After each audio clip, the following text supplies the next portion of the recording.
Left you on a cliffhanger, didn't I, chat? Well, let's fix that, shall we? Hello. Hello. Yeah, no, I literally ended in Hylia's realm. Like, pretty much got to the point where you walk up the stairs to the cutscene, and then just ended stream. Because that was the point I had messaged you the other night. Okay.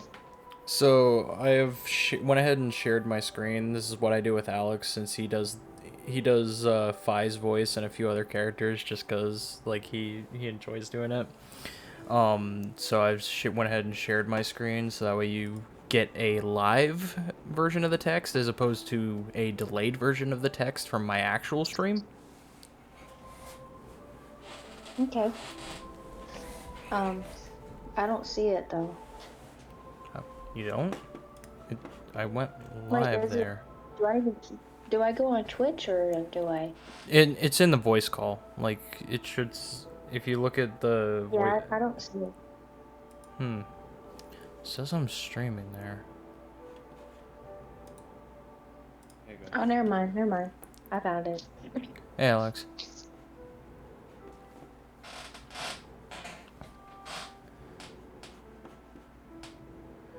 You get to bear witness live to some Zelda.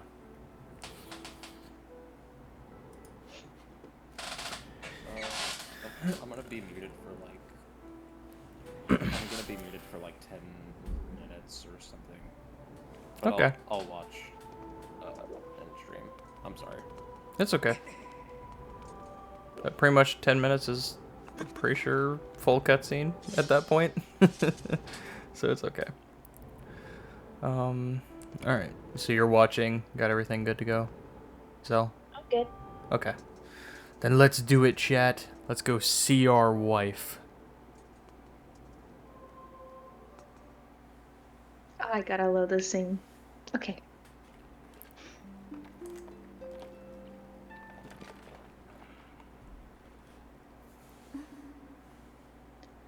You come so far, little shiz.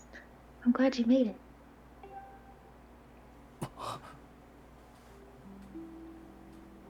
I imagine Impa filled you in on everything.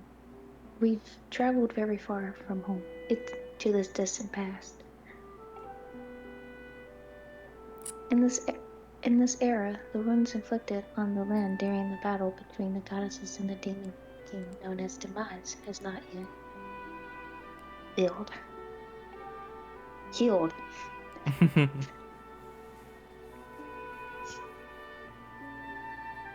All the fairy tales about the war we heard growing up in Skyward, incredible as it all may seem, they appear to be all too real.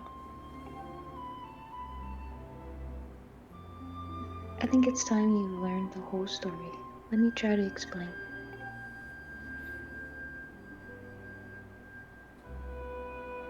The old gods created a supreme power that gave everyone who possessed it the ability to shape reality and fulfill any desire. They called it the Triforce.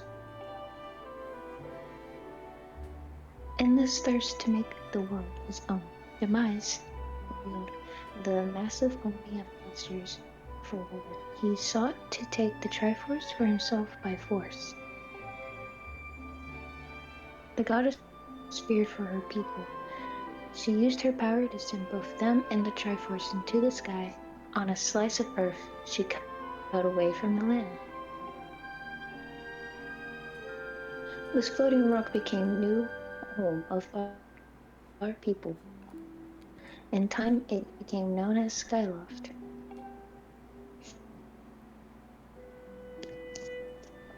After a long and fierce battle, the goddess Hylia succeeded in sealing away Demise. However, soon after the Demon King was imprisoned, it became clear that the seal would not hold long against his fearsome power. Hylia had suffered great injuries in her battle with the Demon King. She knew that if he broke free again, there would be no stopping him. Zelda, why aren't your lips moving?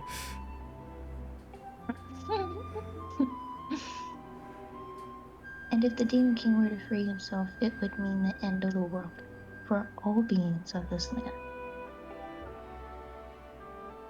In order to put an end to the Demon King, Hylia devised two separate plans and set them both into motion.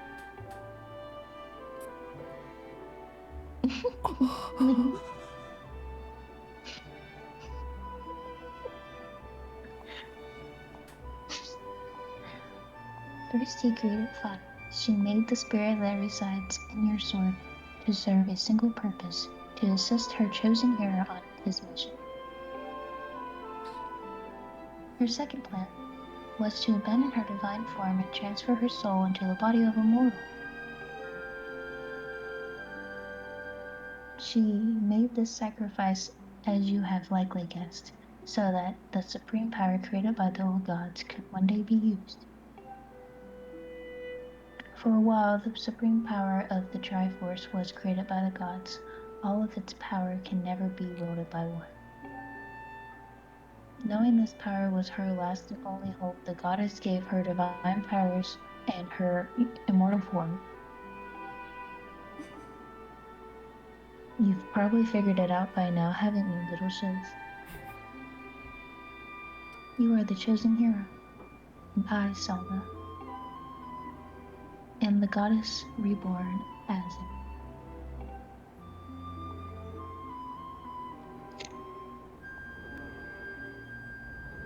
The day of the ceremony, Girahim's tornado tossed me out of the sky and down to the world below. I was nearly captured by the demonic forces when I was rescued at the last moment by the old woman who lives in the sacred grounds.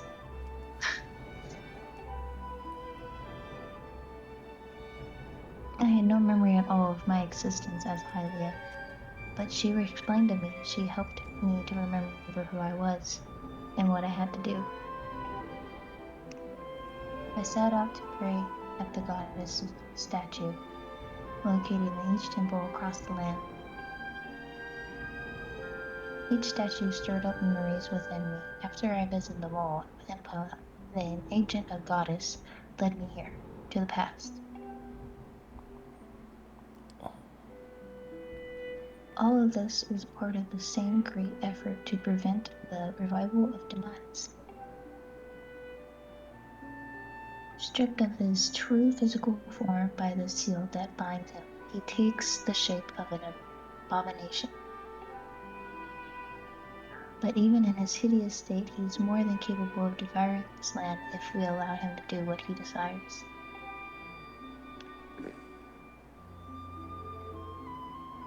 We must stop him from freeing himself from the seal that imprisons him at any cost. That is why I intend to remain here in this time and place, to sustain the still as best as I can. As long as I continue vigil, we may be able to prevent the Demon King from fully reviving himself in our own time.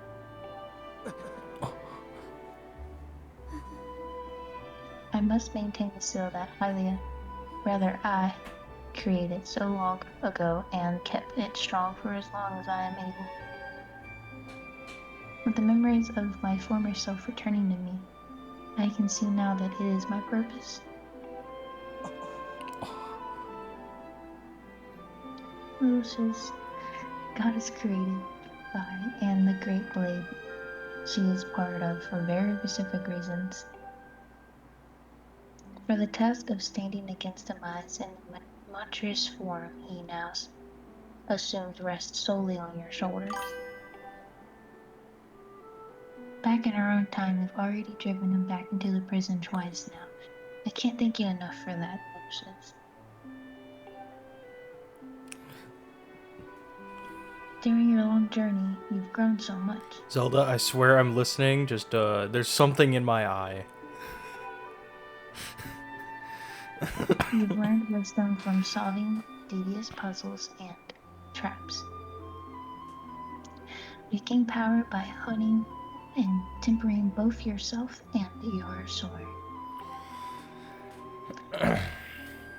And by overcoming the trials set before you by the goddess, you've found true courage. Now that those qualities reside in you, you are worthy of wielding the power of the gods left behind for your own task. You can claim the Triforce.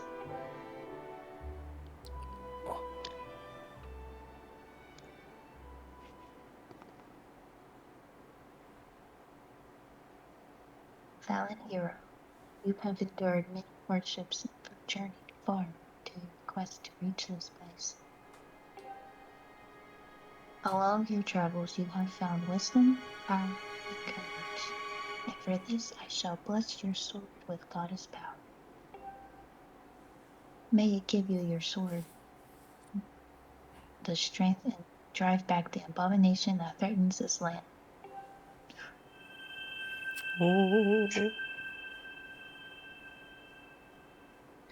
The mark you see upon the back of your hand is proof that you are the hero of legend and that within you dwells sacred power. It is the mark of the Triforce. Stand now, Little Shiz. Draw your sword. Ah, yes. I always knew that one day Zelda would make my sword powerful.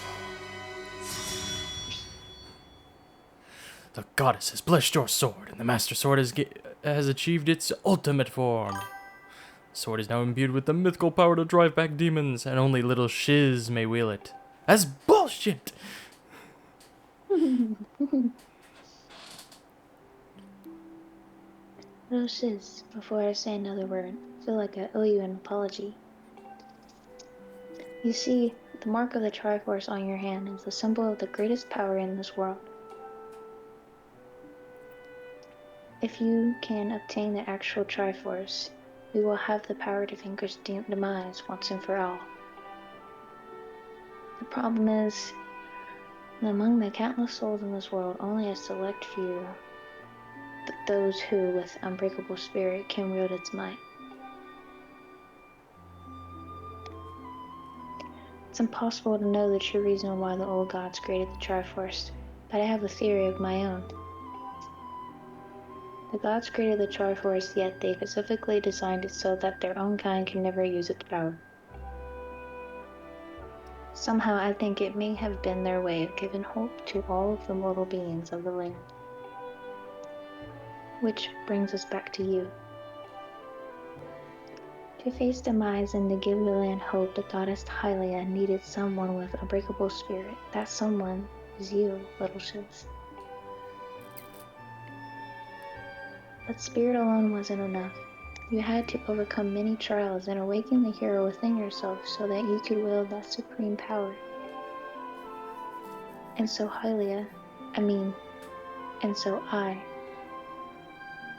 I knew that if it meant saving Zelda, you would throw yourself headfirst into any danger without even a moment's doubt.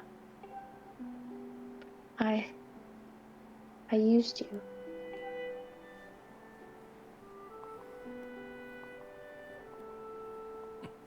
I can't begin to tell you how sorry I am for pulling you all into this, Little Shiz. But you have to understand this is war, and the fate of the land hangs in the balance. I need your strength to tip the scales in our favor.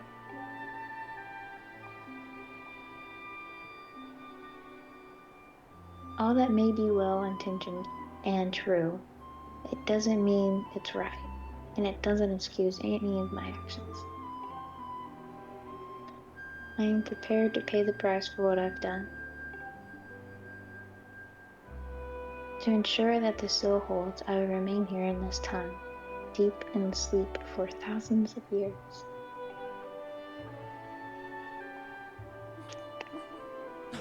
Mhm.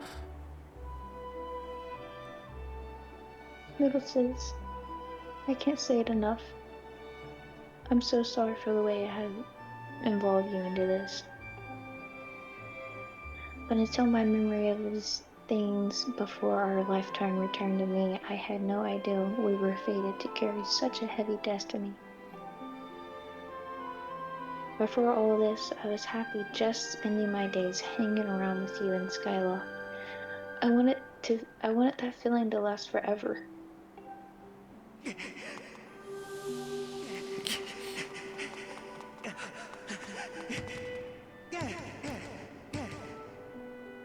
While it's true that I am highly reborn, I am still my father's daughter and your friend. I'm still your Zelda.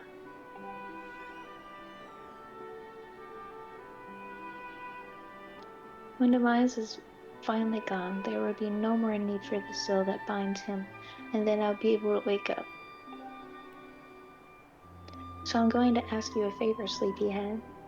Ever since we were kids, I'd always be the one to wake you up when you sleep in. But this time, when all this is over, will you come wake me up? I promise.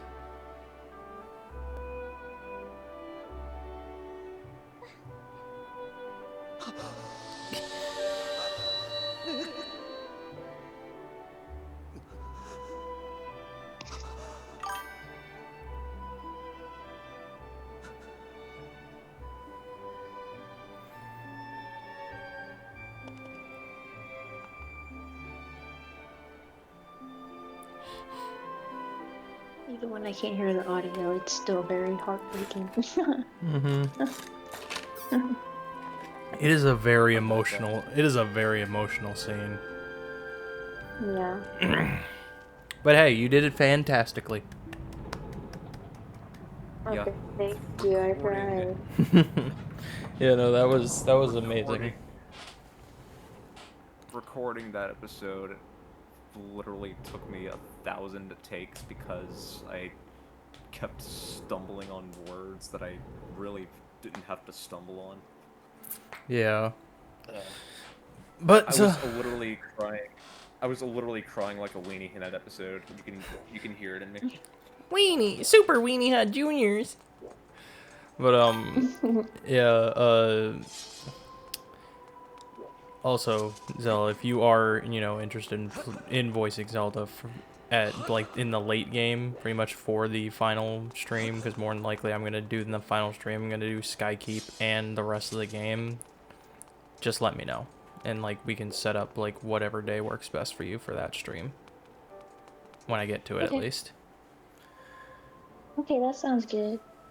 Alrighty, cool. Then you go enjoy celebrating your father's birthday. I shall. Alright, Happy birthday. Thank you. talk to you later. See you. See ya. Alright, Alex, it's your turn. Oh, wait a second, Jason. Okay. Seconds. I'm sorry. It's okay. I'm just still. Today, I think, is just the worst day for everyone. Yeah, a lot of stuff has happened.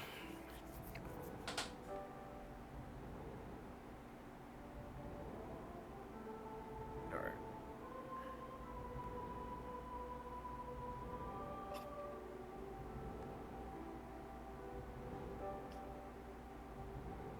Sorry. Alright, I'm back. You're fine.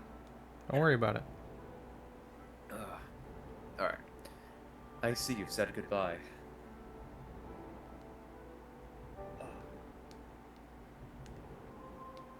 Oh, that's my V. It's alright. Now you must keep the promise you made to her. You must find the Triforce.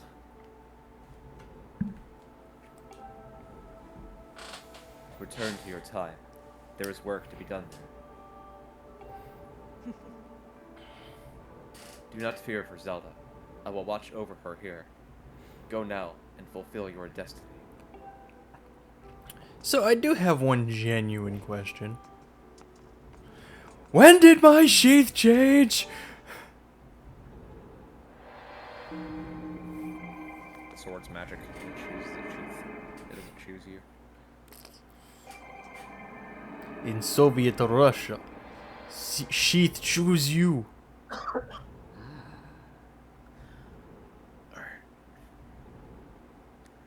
So you've returned.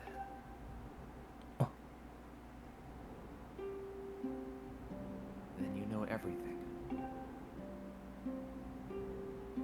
On the other side of that gate, Zelda waits, suspended in a sleep without end. But do not despair, for she is still alive and well. True to legend, the Triforce is the one thing with the power to vanquish demise. It is thought to have been hidden within Skyloft by the goddess. Sadly, that is all we know of where it rests. All other clues to its whereabouts have been lost to the ages. Lil Shiz, you have likely come to the same conclusion, but I will spell it out just the same. The key to finding the Triforce must be in Skyloft. Go now, Lil Shiz. Find the Triforce. Oh there, hold up. Little Shiz, there's something I gotta tell you.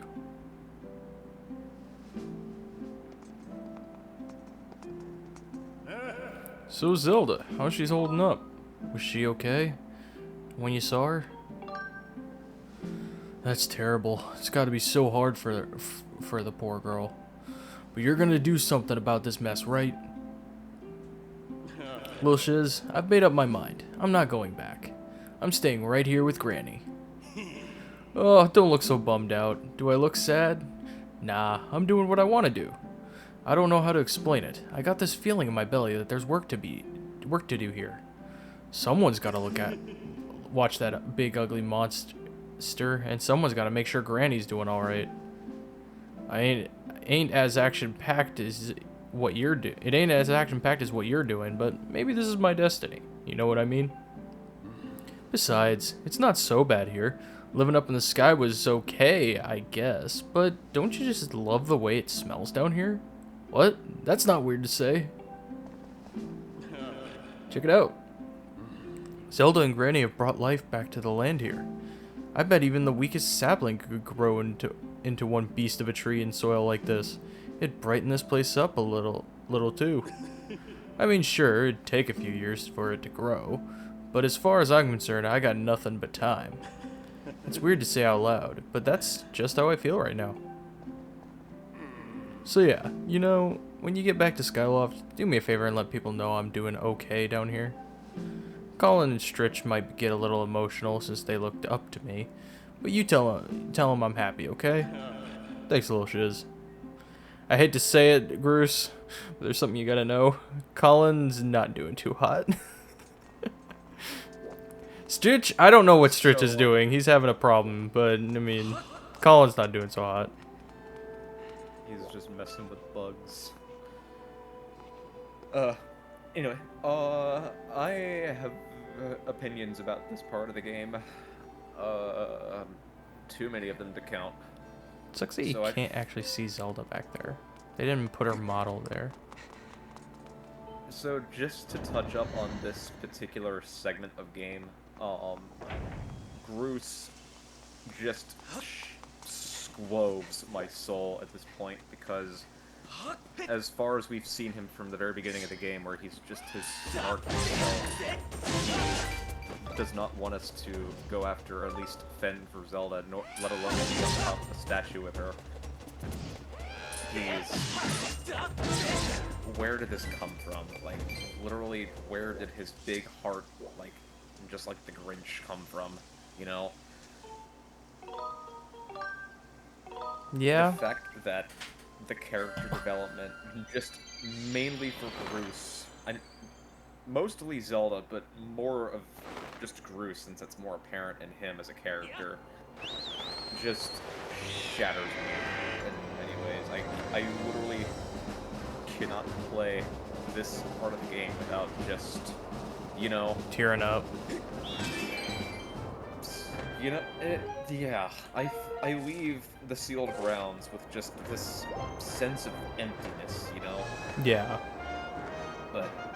I completely understand that, because, like, I think that good games come from how impactful the story is to you.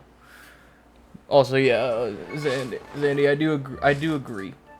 Though, actually, this game, Wind Waker, and Twilight Princess all fight for the top 3 spots in my as my favorite Zelda games.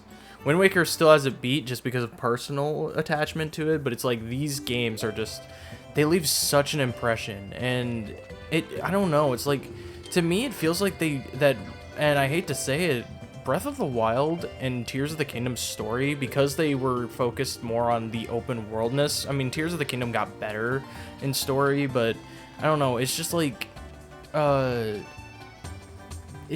it just didn't leave the same impact that Wind Waker, Twilight Princess, and Skyward Sword do. So, this is...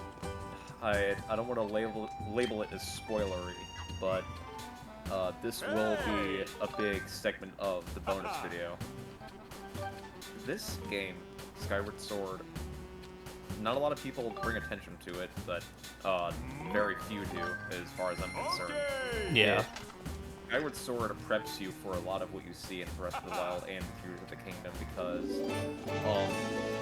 mainly the stamina gauge, because we didn't really have those in past Zelda games. The closest thing you really had to it was a magic meter, but magic meter is pretty much what the stamina wheel came from, I'd say. Yeah, but besides magic, that is replaced with a shield's, durability meter. Yeah.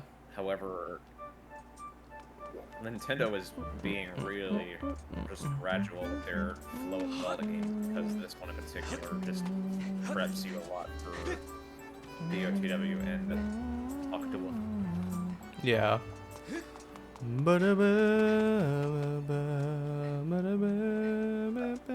So, it's the stamina meter, or the stamina gauge, and potion brewing to a good extent, because that kind of gets you in the mood for cooking in Breath of the Wild. It kind of gets you in the mood of just collecting resources and getting in the habit of just making things, even though potion is not technically it is, if you want to call it food in Skyward Sword or any Zelda game. But I guess in a funny way, this came apparent in Wind Waker too, because you can infuse your own potions with Chew Jelly from wherever you obtain them. Yeah. Then there's the Silent Realms that, give off a shrine-ish kind of vibe. If I'm, allowed to say that. Yeah, I mean, I can understand that. There's one more thing I had to it.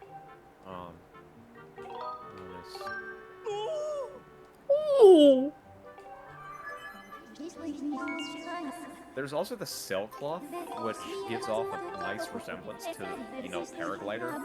That's like the closest thing that I have to it. It's definitely an inspiration. Like, it was definitely an idea that they probably wanted to do with the sailcloth, but couldn't execute it on the Wii, and so they saved that execution for you know, Breath of the Wild, where they actually had the ability to do that. Breath of the Wild, I also want to talk about, like, Breath of the Wild's development had a horrible disadvantage. And I say this not that it was developed badly. It's that they wanted, because it took so long for them to complete development, it went through a whole console generation. And they decided that they needed to, like, the whole game was designed for the Wii U. That is the whole thing. It was not designed for the Switch. It was designed for the Wii U. So when they talked about making it a cross-platform launch, where it was a launch game for the Switch, they kind of cut corners, because they ported that Wii U version, but because it was not fully optimized for Switch. And Nintendo's usually pretty good about optimizing their games, but because it was not fully optimized, there's a lot of bugs in like in constant frame drops and stuff like that happened. And that's why I think definitively Switch 2 version is literally like the best version of the game, simply because it was what we could have potentially had with Breath of the Wild. Not so much the 60 FPS, but like a consistent frame rate, had they actually taken a little extra time to you know, iron out the kinks for the Switch version.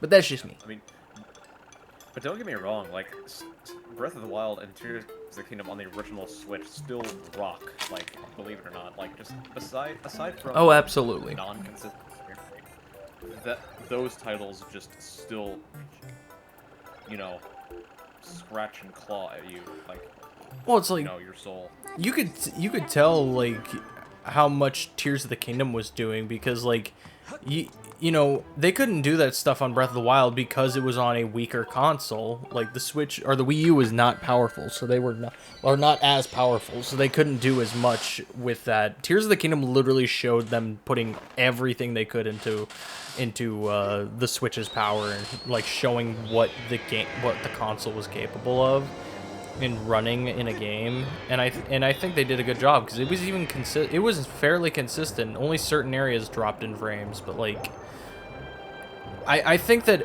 every Zelda game in its own right leaves a lasting impact on the franchise, no matter how big or small.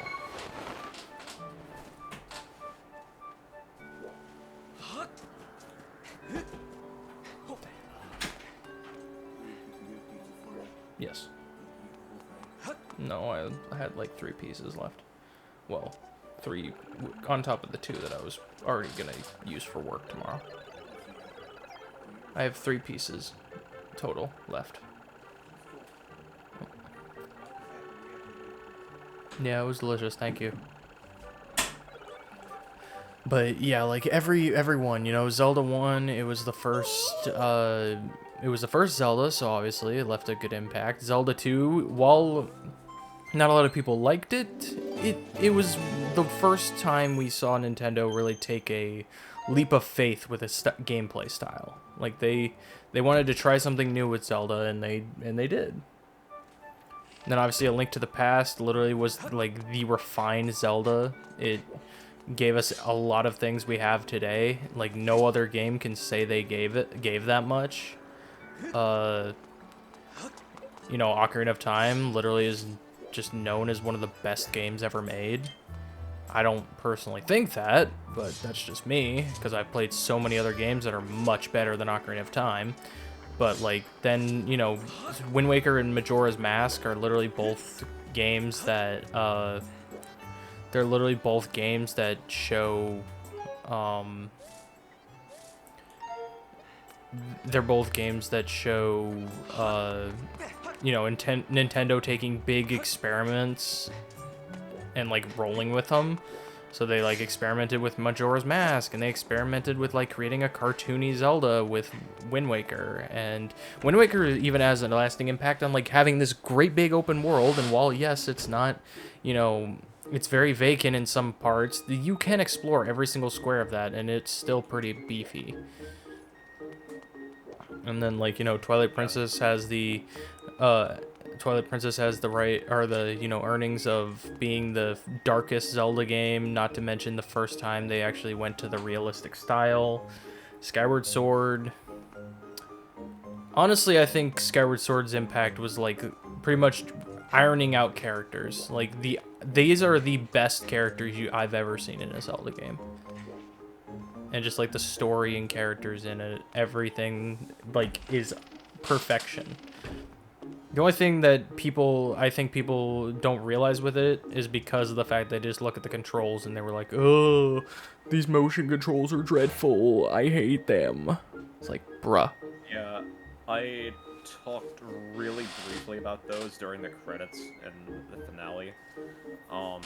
One of the reasons this game wasn't liked a whole lot was because of not just the controls. I know they were more on like the awkward side, but people didn't really seem to like Fi very much because she was kind of repetitive and, you know, held your hand too much. That's just in my perspective. I kind of find it foolish for people to go after a game because of its, you know, art clarity, because this game is kind of like cartoony-ish too. Not like Wind Waker though. That's different because we're not Toon Link here.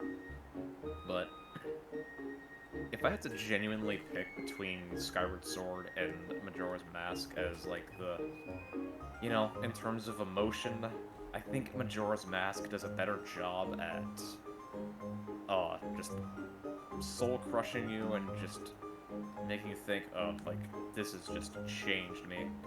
But Skyward Sword just does a lot better of a job at capturing your emotion to, you know, just towards certain characters, even though nothing bad happens to them, like in Majora's Mask.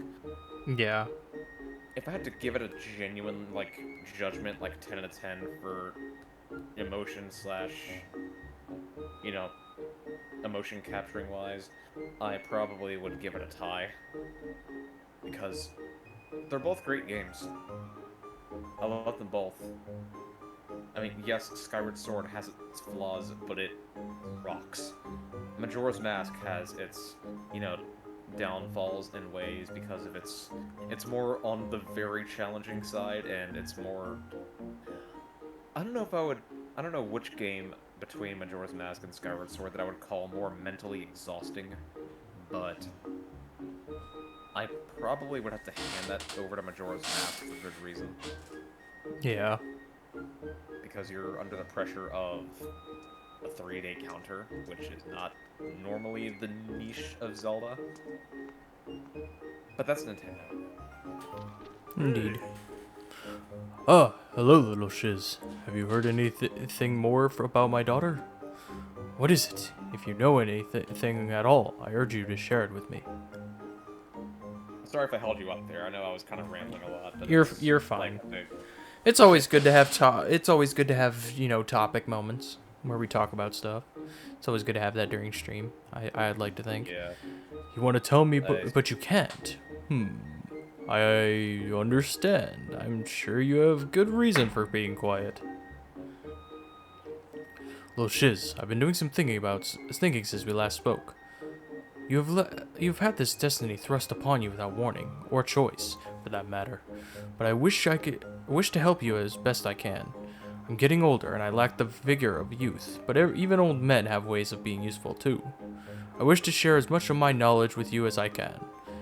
If you have any question at all about Skyloft or its history, I will be glad to tell you about it. What do I know of the Triforce? Lucius, where did you hear that word? It's true that the ancient texts make several mentions of the Triforce within their pages. Unfortunately, the actual location of the Triforce isn't illuminated in any of those tombs.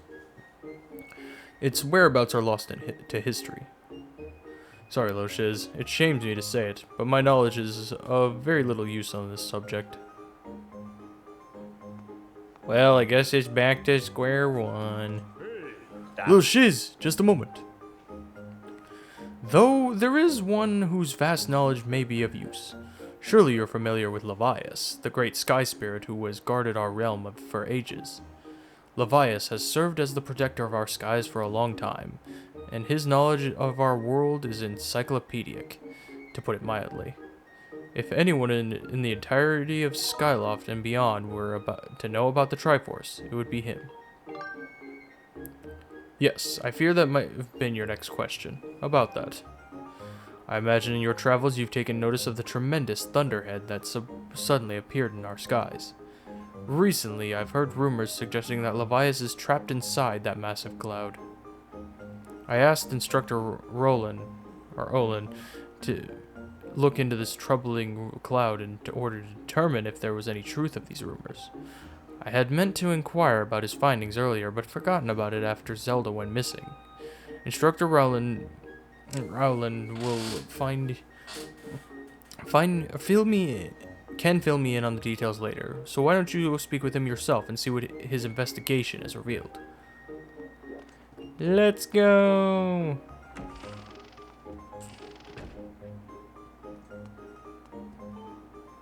Owlin. Instructor Owlin. Ah, little shiz. How goes your search for Zelda? Have you found her yet? What? Levias? Ah, so you've been talking to the headmaster, I take it. If I'm correct, Levias is the one inside the Thunderhead. But that's not the Levias that we all know. That's a monster! It certainly looks like Levias, but last time I approached him, he came rushing at me, and his eyes, they were full of malice. People change, or old wizened creatures change, rather. Perhaps it's more that he is possessed by something. That's how it felt to me. What? You want to talk to Levias? That's impossible. I don't think Levias is capable of listening. Not in his current state, no. And even if you were to get close enough to talk to him, it will likely end with you getting brushed aside and sent flying to your death in a sea of clouds. What? You're still planning on going? I see. It's because you need to find Zelda. I understand. I get the feeling nothing I could say could talk you out of it. Hey, I have an idea. Come with me. Levias is inside the Thunderhead. He's been acting so strangely, like something has possessed him. If we can somehow free him from whatever it is that he has a hold over him, then there's a chance he will return to his senses. Listen well, little shiz, because I'm about to teach you a very powerful bird riding technique. It's called the Spiral Charge. Using the Spiral Charge, you can rid Levias of the blight that has hold of him. The technique is quite easy to perform. All you have to do is press X. However, the acceleration effect lasts longer than any attack you've used so far. Maintaining stable flight can be tricky. This is a technique that only senior Knight Academy students who have mastered high-level flight skills are allowed to perform. It's still a bit too early for you, but this is an extraordinary circumstance, so I'll make an exception this time. However, I will test you. First, dive off this platform and call your bird.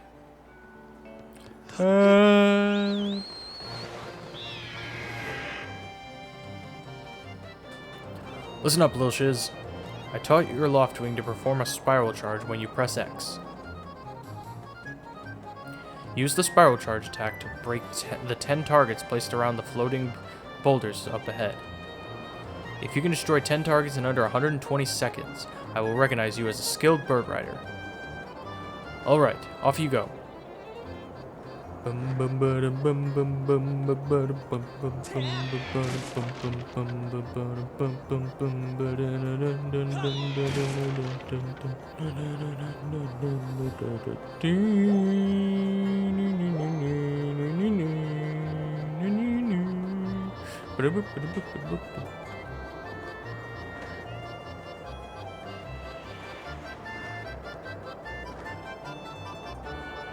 Alright, let's do this.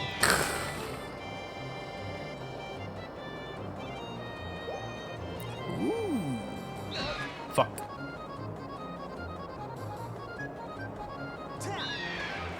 my gosh, guys. I said a swear. How could this... who said it was G-rated? I didn't say that. Who the hell said that? That's just me talking out of my butt. Who said that? Who here thinks this is a G-rated stream? Because I can tell you right now that they'll be completely wrong. You think I'm a G-rated person? Huh? When the boys are here, it's X-rated. It's a completely different perspective there. That's alright, I'm sorry. This is pornography. We can't have that. We can't, you know, cannot talk about it. We can't talk about buttholes. Bro, what are you talking about? We always talk about buttholes. I mean, damn, I was literally talking about putting, like, springs and Flex Seal on mine and being unable to poop. Here we go, last one. Oh yeah, I was making noodles with under the assumption that Subs was gonna criticize me for taking too long. And then I noticed seal on the breakfast bar, and I'm like, oh yeah, I wonder what would happen if I sprayed here. Oh, you managed to destroy 10 targets within the time limit. If you can control your bird that well, you'll have no problems at all. I knew you could do it, little shiz. And what a magnificent red bird. You are henceforth permitted to use the spiral charge attack as a qualified bird rider. The next thing we have to address is just how to go about finding Levias. Maybe the owner of the Lumpy Pumpkin might know something. Every year he makes an offering of his pumpkin soup for Levias. Go to the Lumpy Pumpkin and ask him what he knows. But I don't wanna.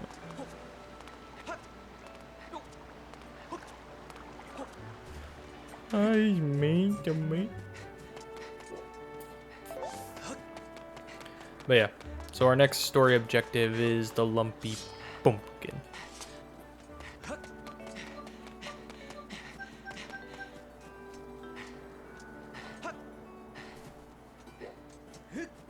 Here we go.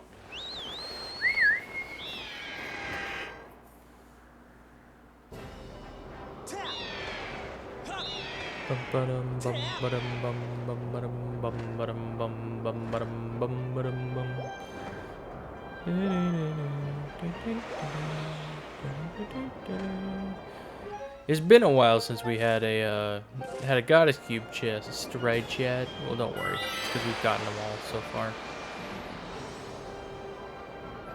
I think we're only missing like 2.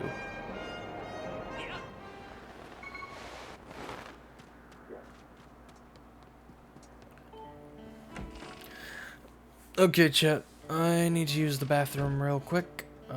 So before we get into the deep dive with Levias and the Lumpy Pumpkin, I'm gonna take a bathroom break. I'll be right back.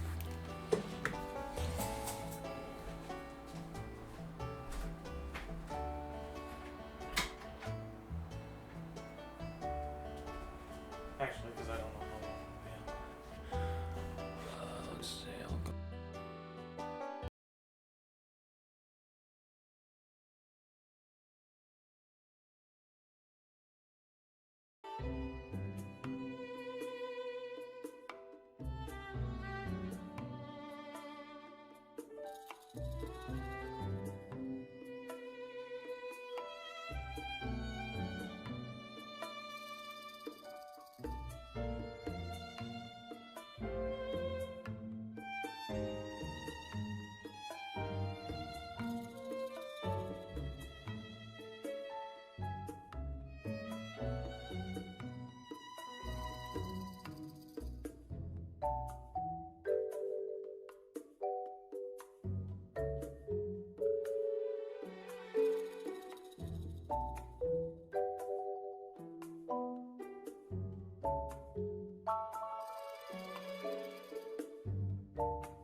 Welcome to Roku.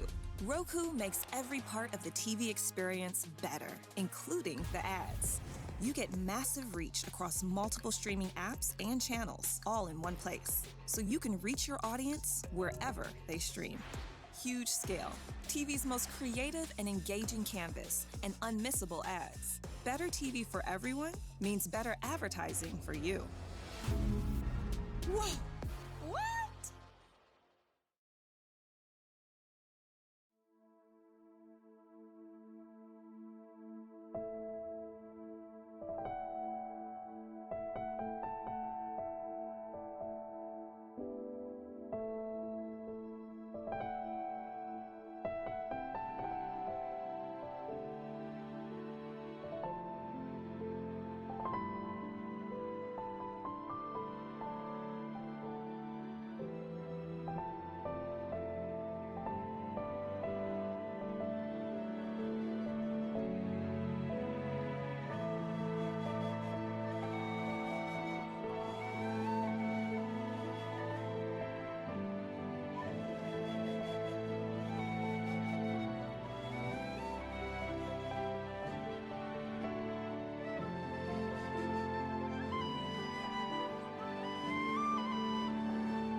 The Fi's theme, man, such an incredible piece of work of music.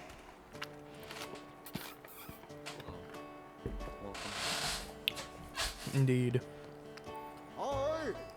What's the matter? You look like you've got something mighty serious on your mind.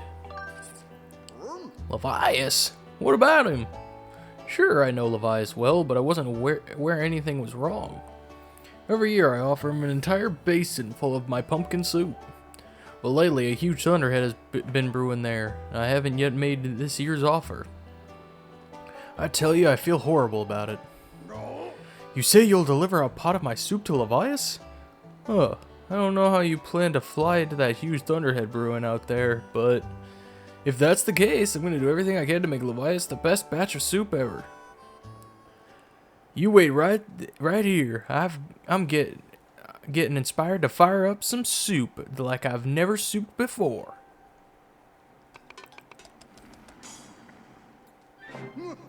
Voila, here it is. I've been cooking this stuff for well over 10 years, and I have to say that this is the best batch of pumpkin soup I have ever created. Master, I will signal for the...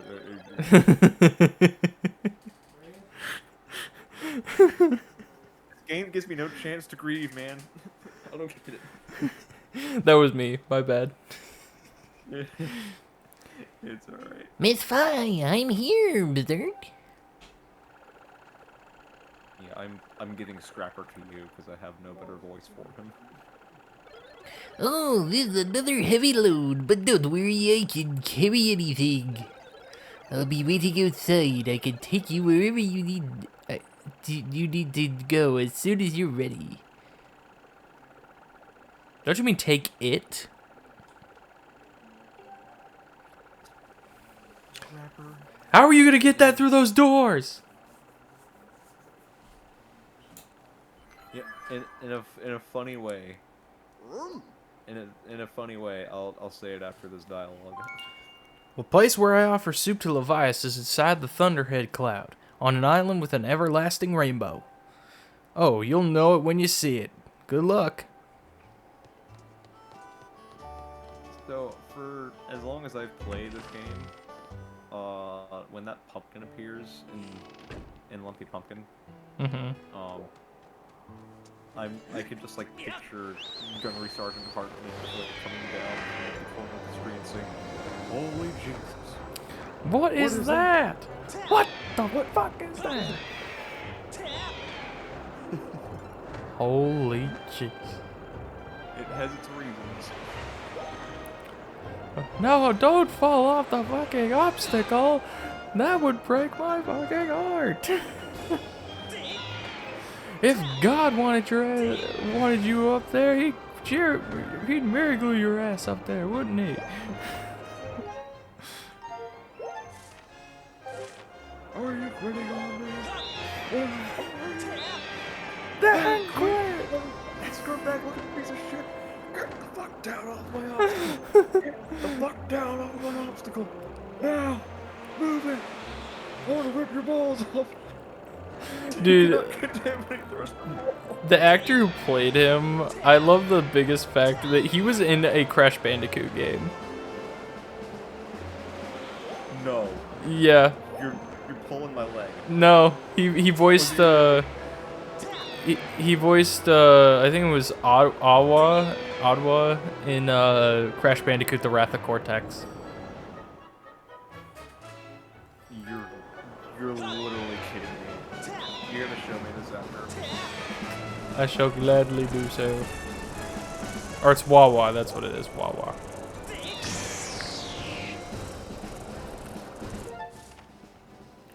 I shall gladly do so. In songful. Matter of fact, I can't wait. Here we go, Rainbow Island. There goes my bird. Bye, bird. Bye, bird. He's flying away. Oh my lord, he's going far. There he goes. I'm unloading this cargo of pumpkin soup here. You've picked an odd place for soup delivery. Feels dangerous. Something could jump out at us at any moment. Hungry for soup. Or robot. I'm out of here. Yep. See you around. I found it. Never mind, it sounds familiar enough. Yeah. Arlie Ermy is just freaking. He was Must incredible. protect that man at all costs, even though he's gone now, sadly. But he was a legend.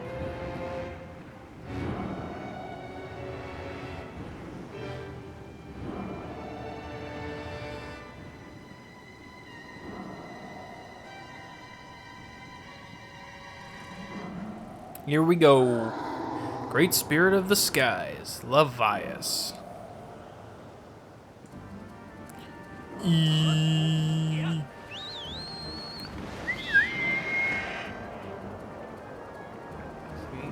else for putting a boss in like an NPC or protagonist, which I guess is fine because I guess it's nice to have a change of pace, considering that most bosses are just themselves and actually going after one protagonist. Yeah. Being inside of one.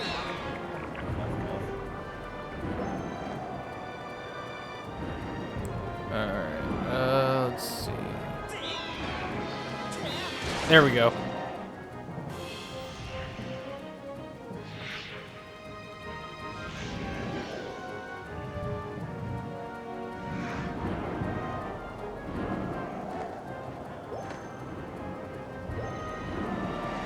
Whee!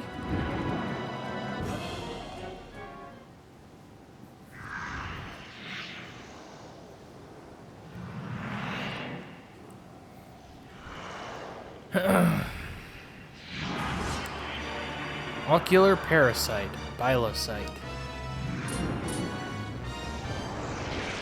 And literally this this boss fight is a lot of Dead Man's Volley, I guess.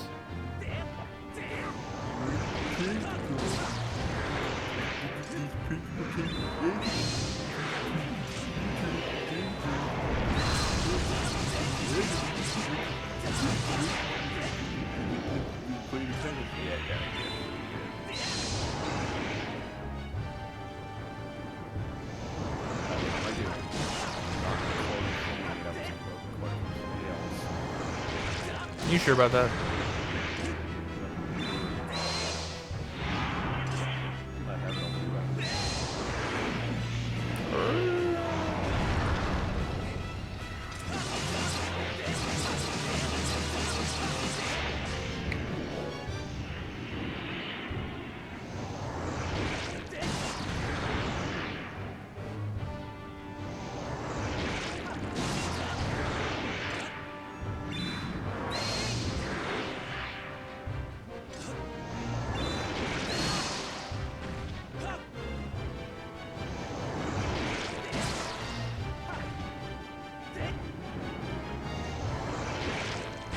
Gosh darn it. Ah!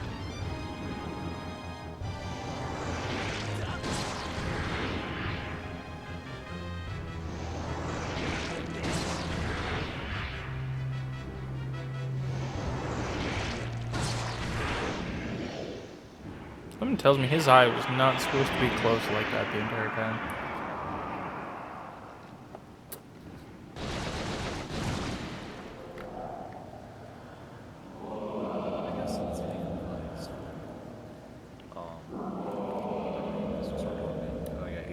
He's got a raise up from the clouds again.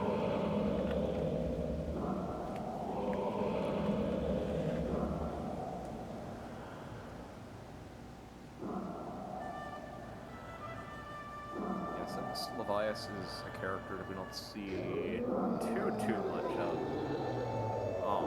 and he doesn't really speak that much, I guess I'll just take him on.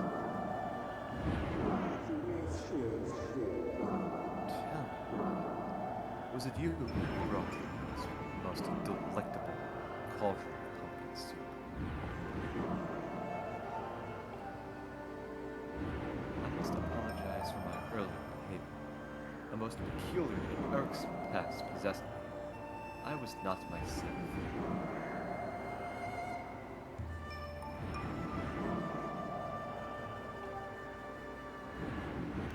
But that business is done with now.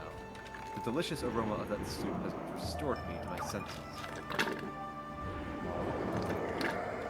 I'm the great spirit they call Levias. Before she passed from this world, so long ago, the goddess Hylia appointed me as warden of the skies. And what did they call you? Oh, Milshis. Rather pleasing name.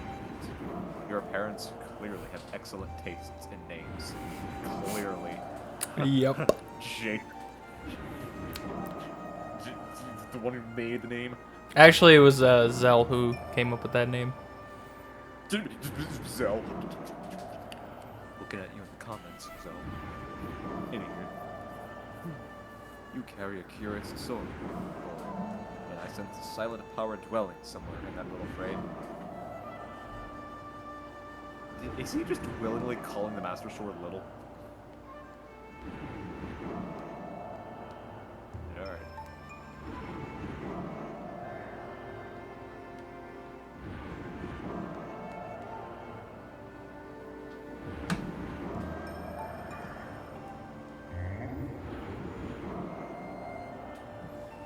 Ah, I see it now. Lil Shiz, you are the goddess chosen here.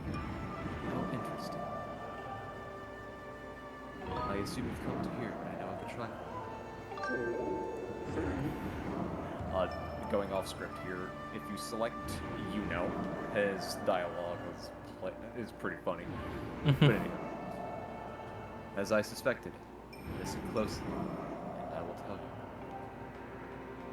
As you likely know, long ago, an evil force attempted to take the Triforce for his army. The goddess did everything in her power to prevent it from falling into his hands. For the safety of all things, she hid the Triforce somewhere within the rock you call Skyward. However, its location has been kept secret.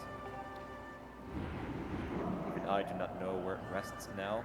Oh, the goddess did entrust me with a hint as to the Triforce's location.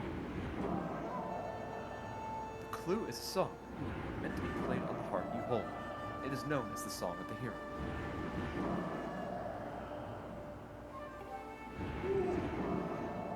The song is the key to revealing the secret location of the Triforce. The goddess split the song into 4 parts. She entrusted one part to me, and the other 3 to the dragons of the land. You must gather each of these parts of the Song of the Hero, seek out the dragons, and convince them to teach you their parts. When they taught you what they know, come to me, and I will complete the song with my own parts.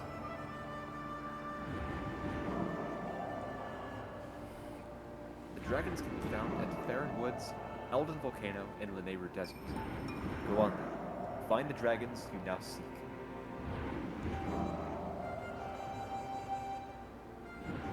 Oh boy. So.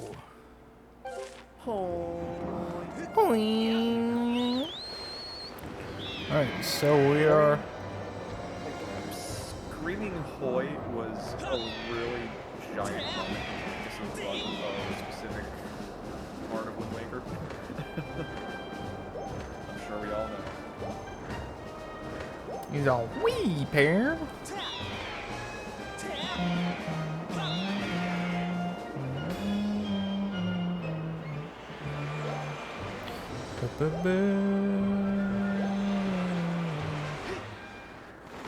Why is Stritch not here?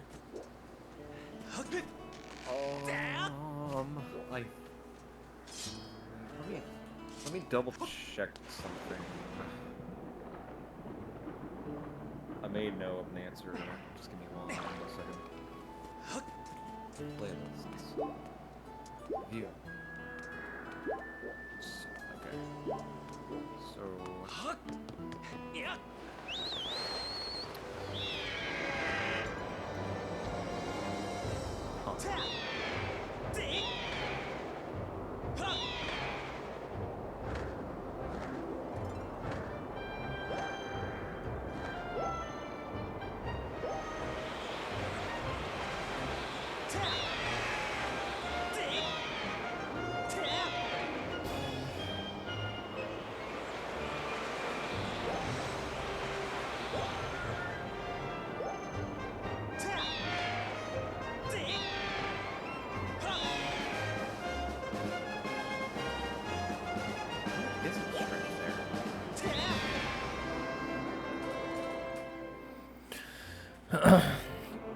Because, I mean, doesn't he appear before Beetle's side quest? He's there before or after you talk to Beetle. Well, Beetle doesn't have his side quest yet. Like, I thought that he doesn't have it until after Stritch is at the bug place. I don't know. Well, let's go to Skyloft and find out.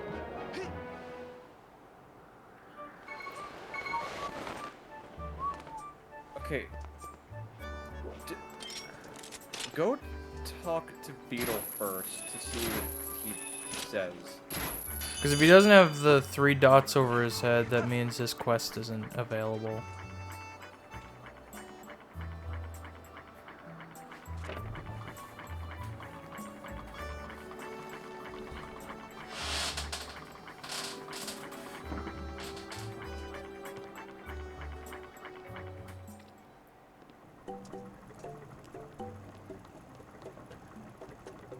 He does not have the 3 bubbles over his head.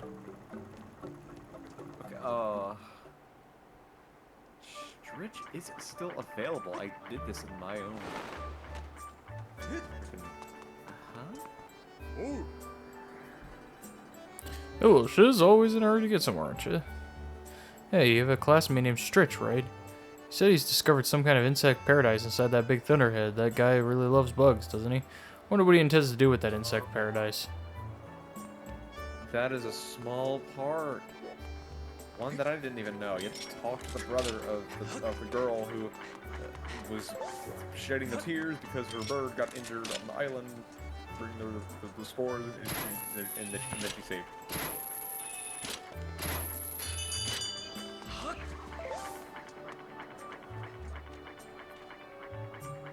I don't know. I don't remember ever having to talk to that guy, though. That's weird. That's yes, it is a small part. Okay. Assuming that worked, what you could do is talk to Beetle and sleep at night anyways. Not really. So... Well, no, he should have a Yeah. 3 bubble thing no matter what. Like, even if I don't... You gotta... Maybe I do have to sleep at least once on his shop. So, this I know about. You can sleep now and talk to Beetle at night, and he'll tell you what he has in his hands, the Horde Colossus Beetle. But he won't have 3 dots above his head until after you talk to Stritch on Bug Island, in his overpriced bug minigame. So, after you talk to Stritch, and then go talk to Beetle again, after his bug's been stolen, then Stritch lowers the cost of the minigame, and then you have the option to go and get it back for a cheap price. Ah. If I'm not mistaken, there... Did you get the Goddess Cube for the chest that appears on this island? Yes. Okay. So you opened the chest in that case. Uh-huh.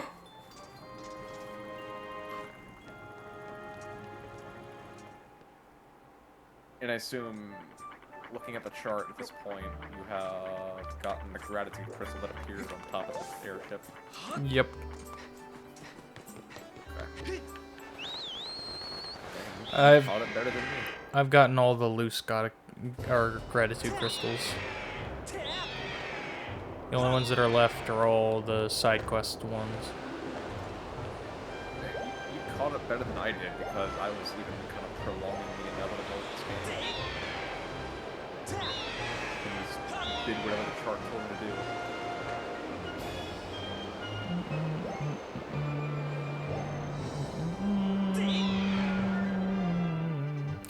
Beep beep beep beep beep beep beep.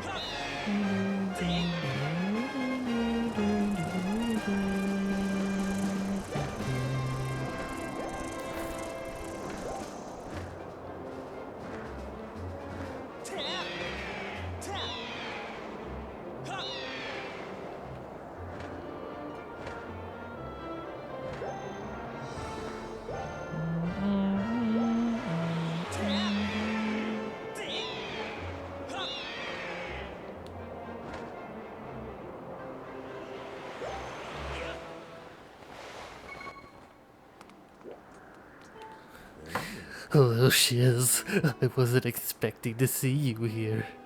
I flew into this thick fog and ended up on this island. Once I got here, I looked around and realized this is some kind of insect paradise. So I decided to go after my dreams and raise a bunch of bugs here. Now I can spend my days catching all the bugs I want. You want to try catching some bugs? I'll release a few furious, so why don't you give it a shot? I have to come up with 2 levels for my bug catching competition. An easy bug beginner level and a bug wrangler level for real bug masters like me. Since you aren't a bug lover, I'll charge you 20 rupees for the beginner level and 50 for the bug wrangler level. Do you want in on this? No! Well, I guess that means you weren't a real bug lover.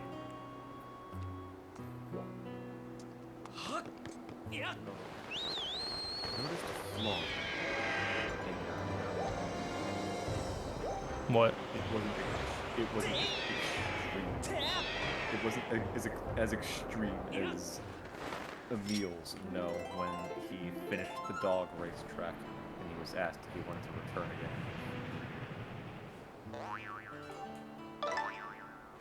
Monster horn. Get the piece of meat. Alright. No! I do not want to play again. Yes, really. No, I do not want to play again.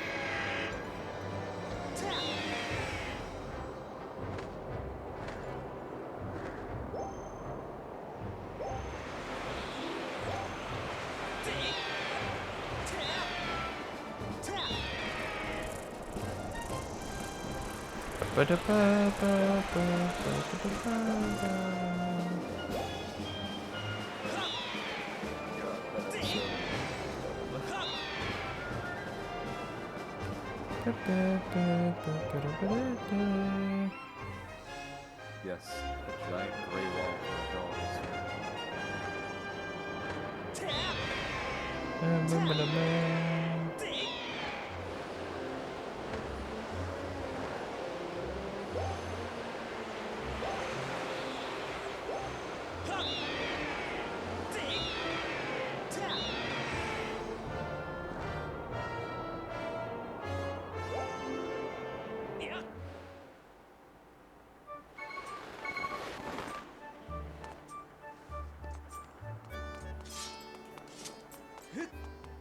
What am I doing?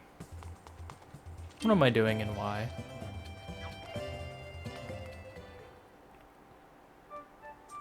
I need to go to Beetle. Oh, Beetle.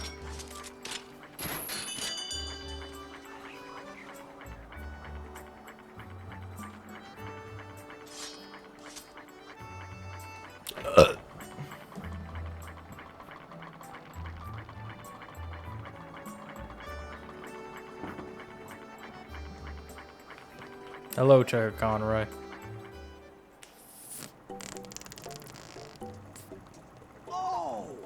Oh, valued customer, you're back. What? I don't seem like my usual self. I can't hide anything from you, can I? Well, I can't talk about it right now because I'm busy pedaling. Why don't you lie down on the bed over there and rest? I can talk tonight.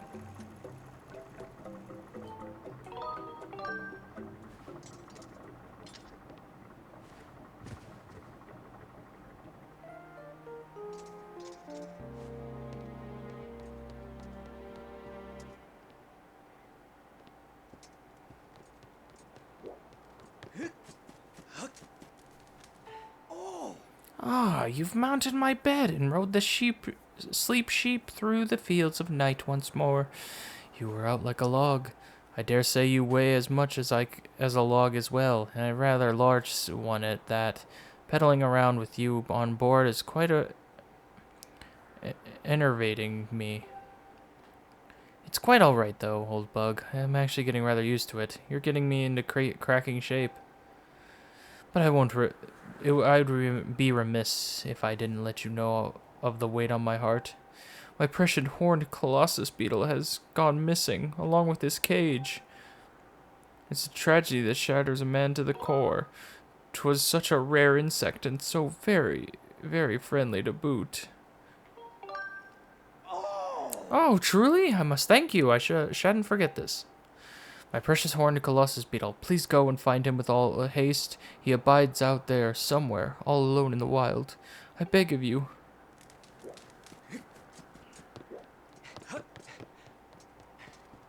Alright, now we have to go talk to Stritch.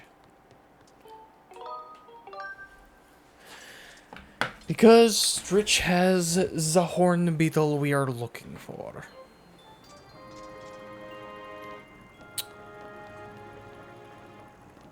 You know what?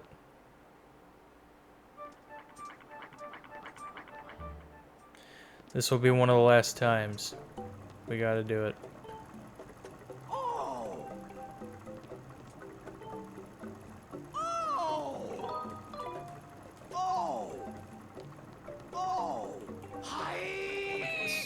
So, I kind of wonder if he would still throw you out just for looking at, like, one of the sold-out signs in Hylian. Maybe we'll find that out on another trip. We're going on a trip in Link's favorite rocket ship.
Stritch, you bitch, I know you have it.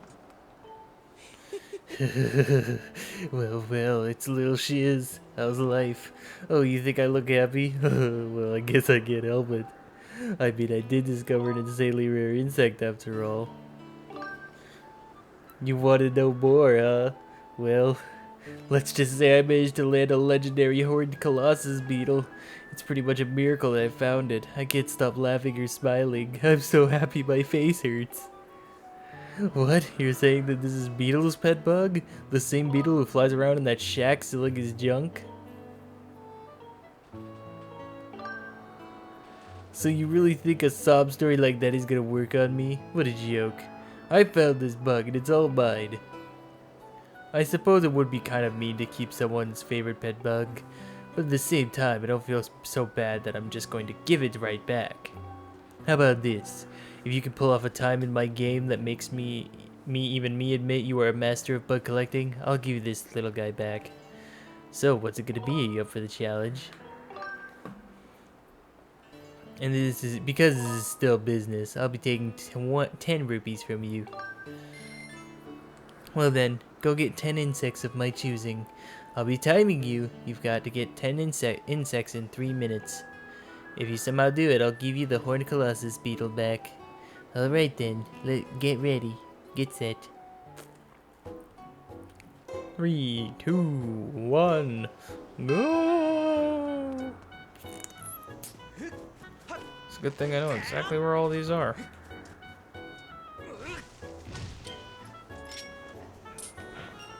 This minigame has a hack to it if you really, want to get this on a blind playthrough. You can actually screenshot the very place where you're currently standing. Once the minigame starts, you can just screenshot that part, and a good 3 or 4 of the bugs are already visible to you. Once you start the minigame and don't walk anywhere. So that's a plus right there. Yeah.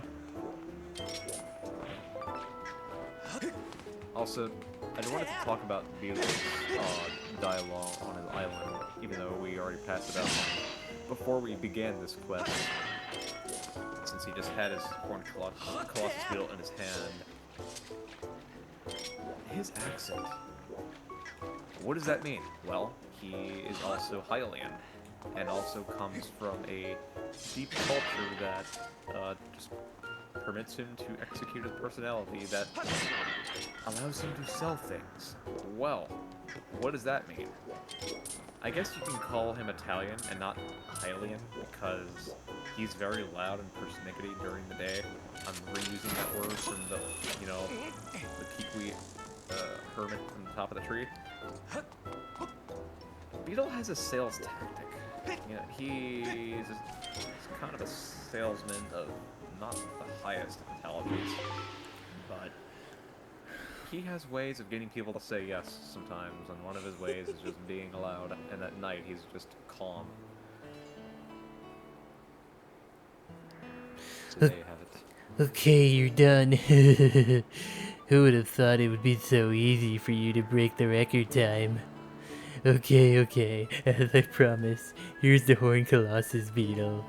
I have to admit, you're a pretty tough competitor. I guess I won't be able to bug you anymore. A man of class and a man of puns. Make sure to tell Beetle that bug lover to bug lover. I feel sort of bad for causing him so much stress. I will gladly do so, as long as you fuck right off.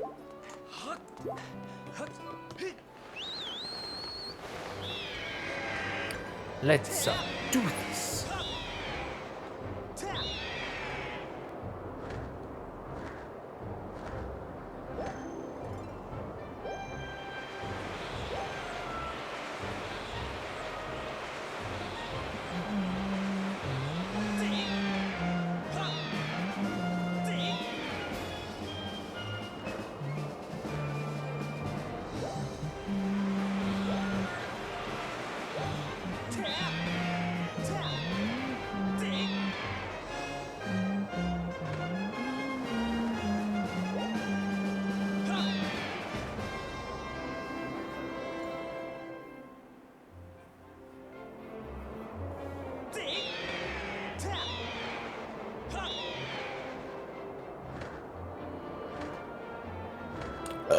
Excuse me.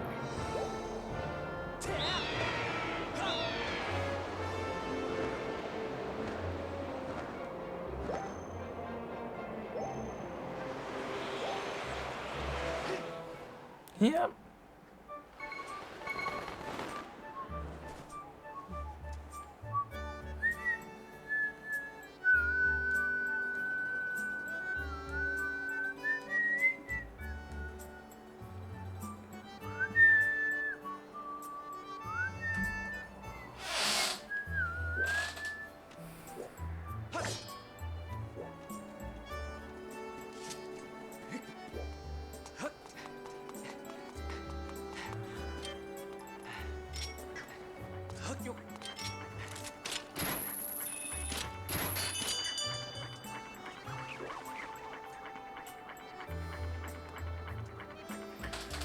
Okay, so let's find out.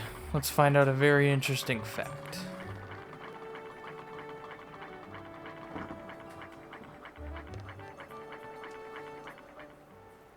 Will he still kick you out for looking at a sold out sign? Nope. Okay. Just curious. Alright, well, I think this can be the last time that we do this. So, hold on. Ah, welcome. Oh, you found something? If I talk about it now, we might crash. Why don't we talk later this evening? Alright, but first, I'm going to say no to buying your items one more time, because we're going to fall one more time. I promise, chat, this is the last time.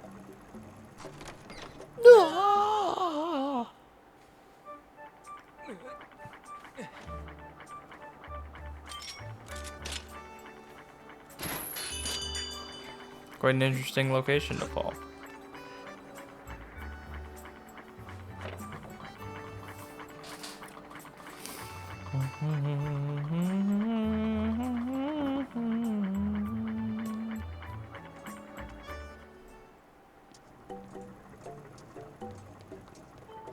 Alright, sleep until nighttime.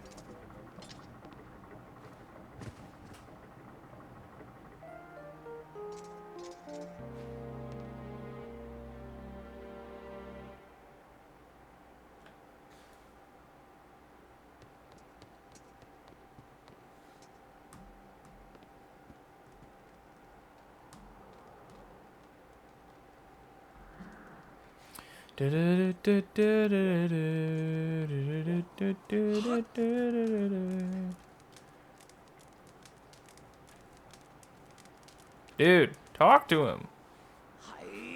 Yes, I can help you. Can I help you? Ah, pray you have something to show me? Oh, you really did find my precious horned colossus beetle.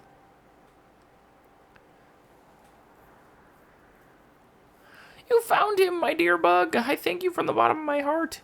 Next time you enter my shop and demand you take any of one of my items for half off the listed price. It's just my way of saying thank you.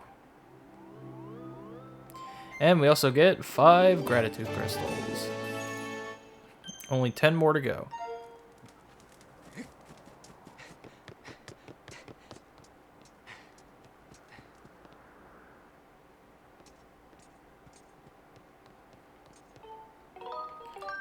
Alright.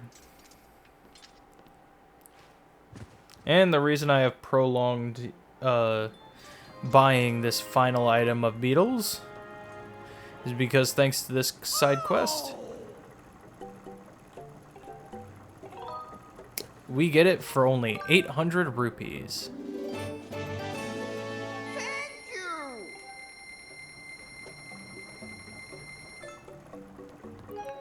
And with that, we only have one more heart piece to go.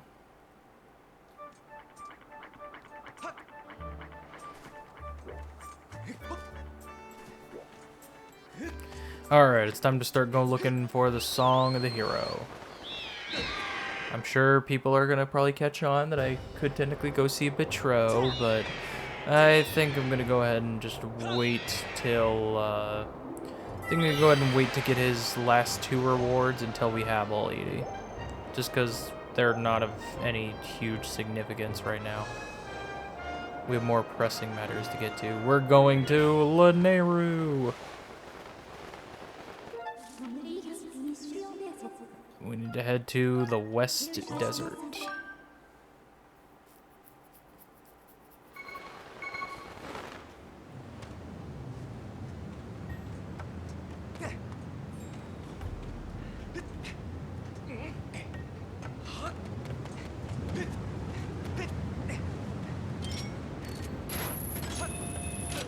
Part of the game, I believe, has left me in concern, and I still have nothing but non-remorse for it.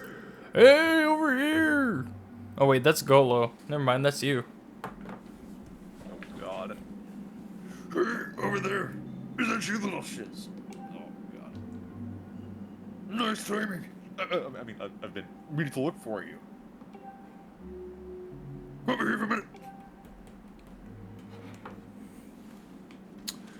But... It doesn't sound like it, but that literally hurt.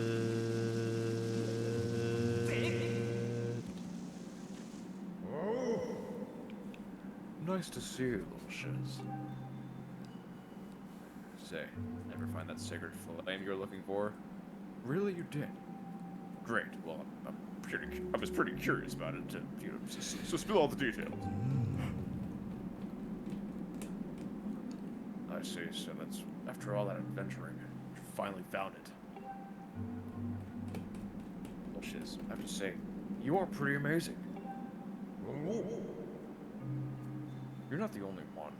I found out some more about the legend of the 3 dragons. News is going to blow your mind.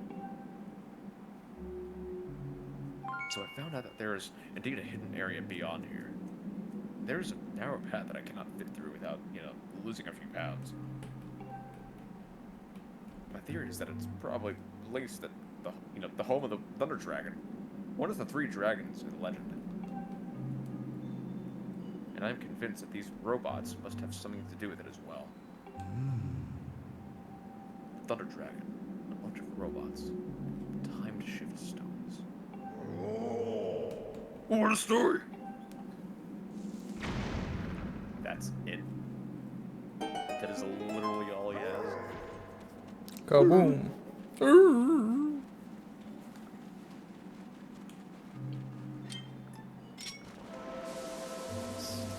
is where we switch back to the Wii version and have this be the first area that we complete. Let's crawl back underneath and go talk to them one more time. Need it.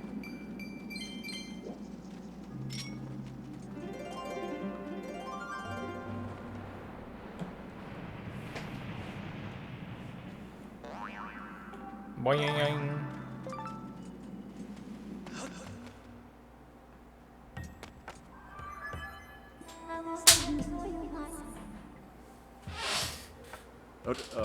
This is dialogue that I. Damn you, Alex. Damn you for not paying attention.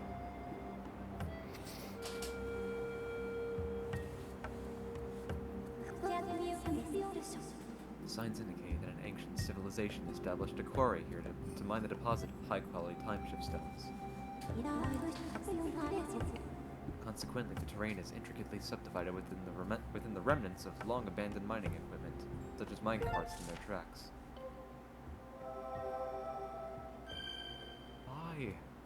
Why are you so specific in word choice?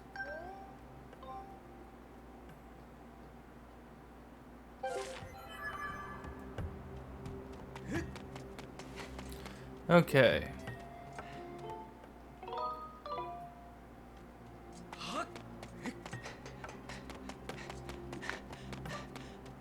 What do we got going on here?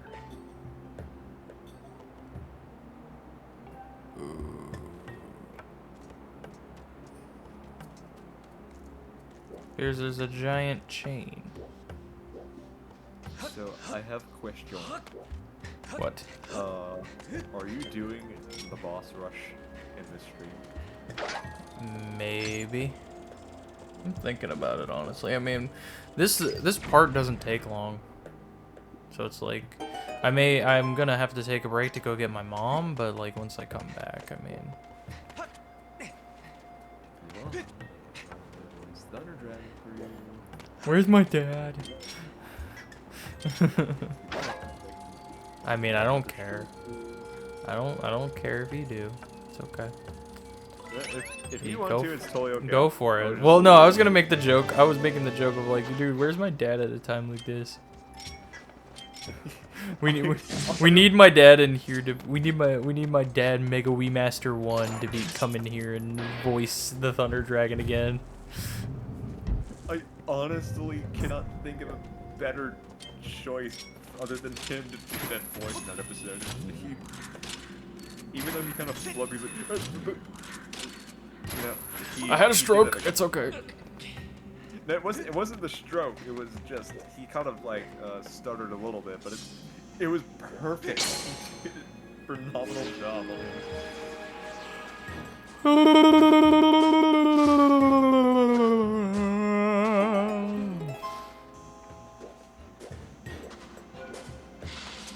Any ancient flowers? No.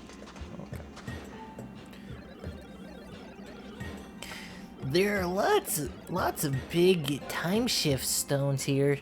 Did you get permission from Master Thunder Dragon to come here like we did? We were just about to transfer this time shift stone to Master Thunder Dragon.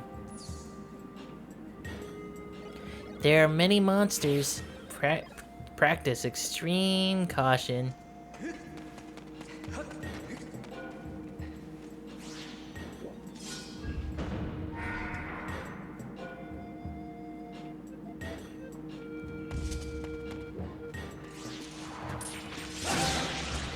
And now we can insta-kill Deku Babas. Oh, lovely. Ah, one of the ornamental skulls I need. Sadly, we cannot, whip ornamental skulls. Like the whip can be used to take some items, but not ornamental skulls. Alas. It's not like the grappling hook from Wind Waker.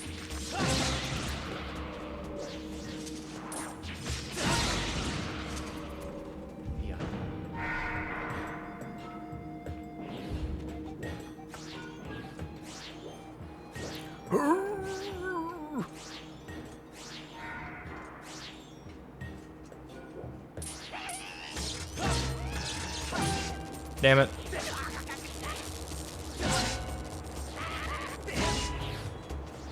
I miss out on their items all because the cliff is the right way.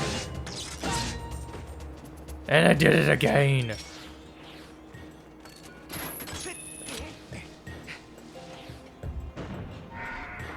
I meant punch him, you daft bastard! Oh, but thanks, mate. It really cheered me up. Oh, I think he broke something that time!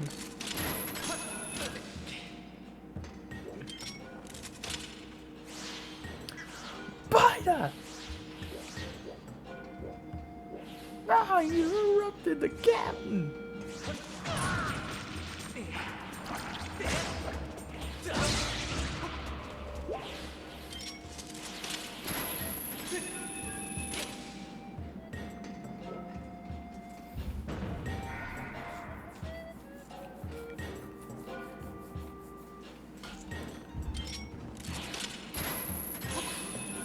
So, are you gonna dodge any of these?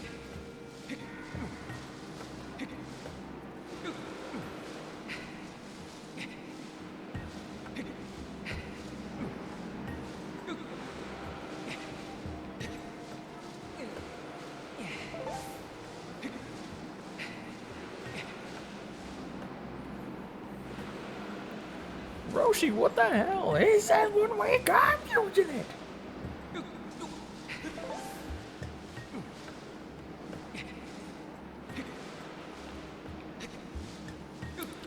Okay.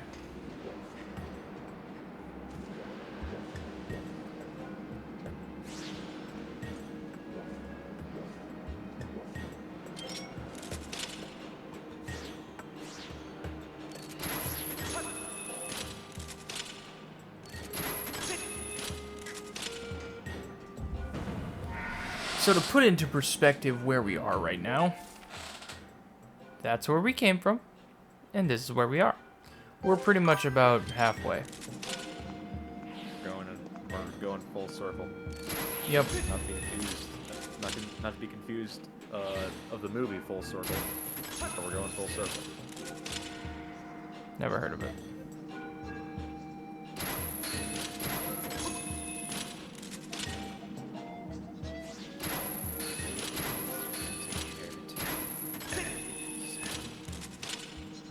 Who wants those? Who needs that shit?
Wait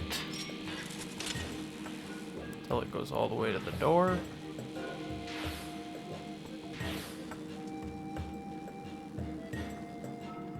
And then run!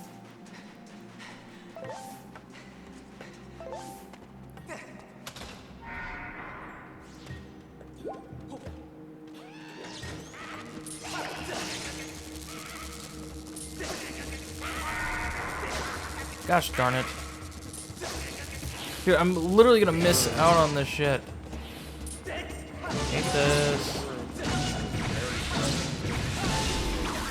Bro!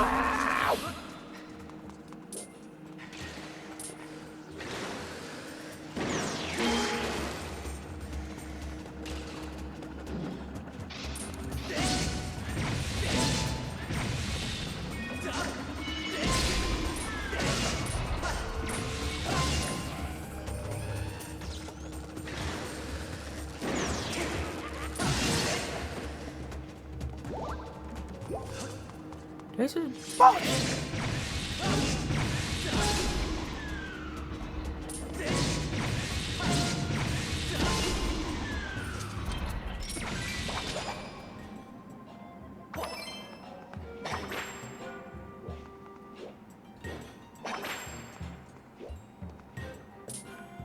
Bro, I swear this game was having a struggle. It's having a stroke. It's like, oh, I can't lock onto this. Oh, I can't do it. Nope, can't do it.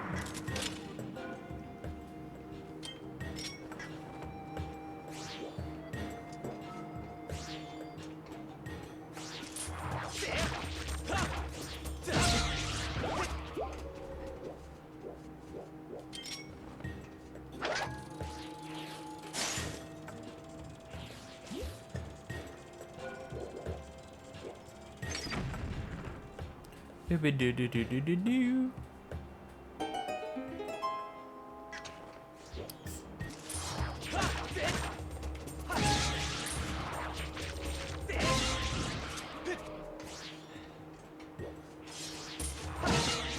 Haha.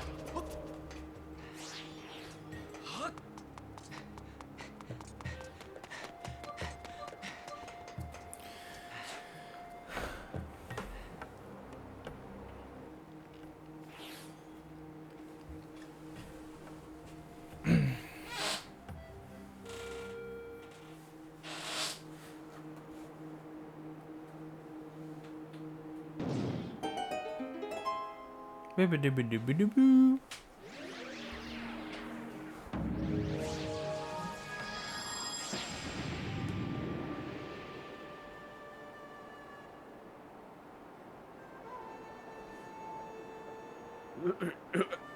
Me, like 2 weeks ago, because I couldn't move or record or speak or walk or nothing.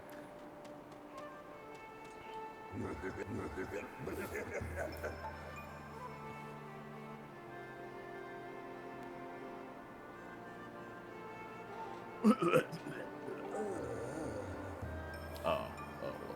looking at the wrong screen. I'm looking at the Twitch, and not freaking Discord. Okay. Hello. I haven't had a visitor like you here in quite a while. You're a human, aren't you? You must have some reason for coming this far. What is it? I see. So your little shit is from the sky. That's not much of a name, is it? Now how about I add a model number to your name, like my friends have got? Maybe LD, little shit is 16, even though LD is just pre-naming you the name of desert. Anyway. Oh, I can tell you don't like the sound of that. That's a shame. So what can I do for you? Oh, you say you need me to teach you a song. Hold on now. Didn't you just say you came from the sky, little shiz? So then you're the hero chosen by the goddess, or... I see. Well, that is something. Although I must apologize, you see. I can't really help it. I may have enough strength for a brief chat like this. Well, as you can see, I am quite ill. I am in no shape to sing.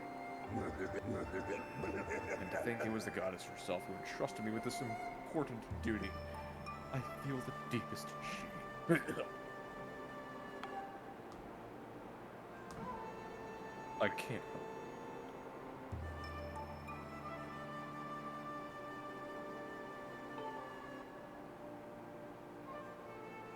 heard about me, so they planted a seed looking tree of life. This fruit of this tree is said to be able to cure heal.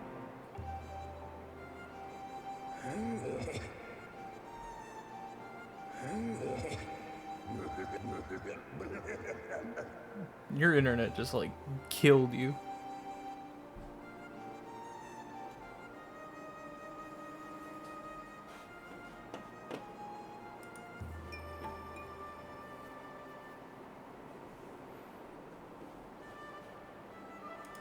You good?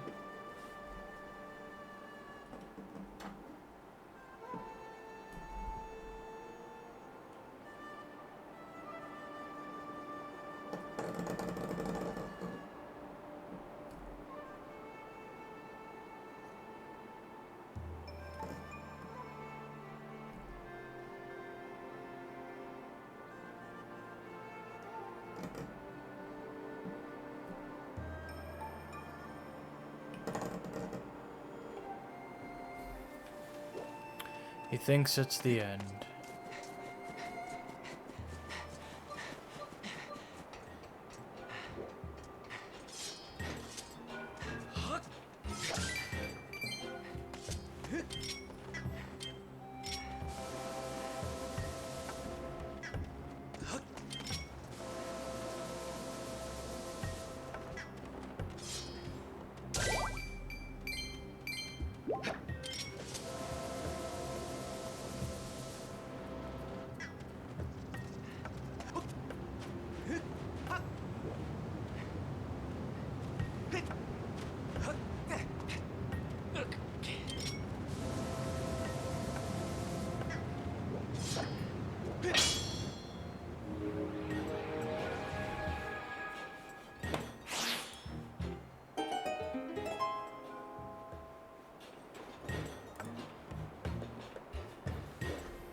He died. He died, chat.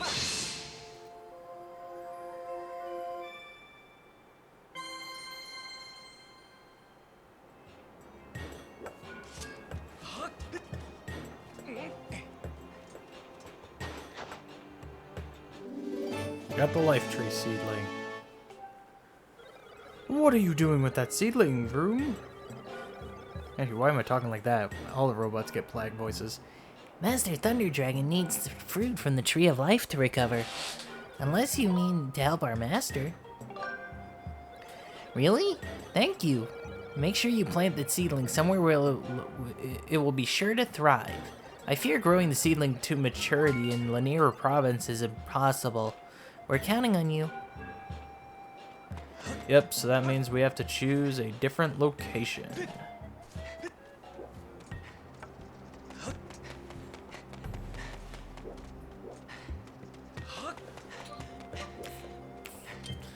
Okay, let's see. Can I get a good shot? No. Damn it.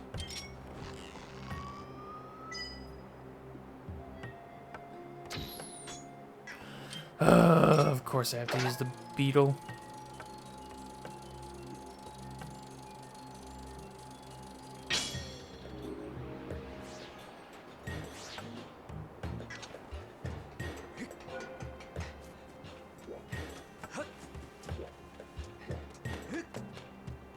Alright, so let's get out of here.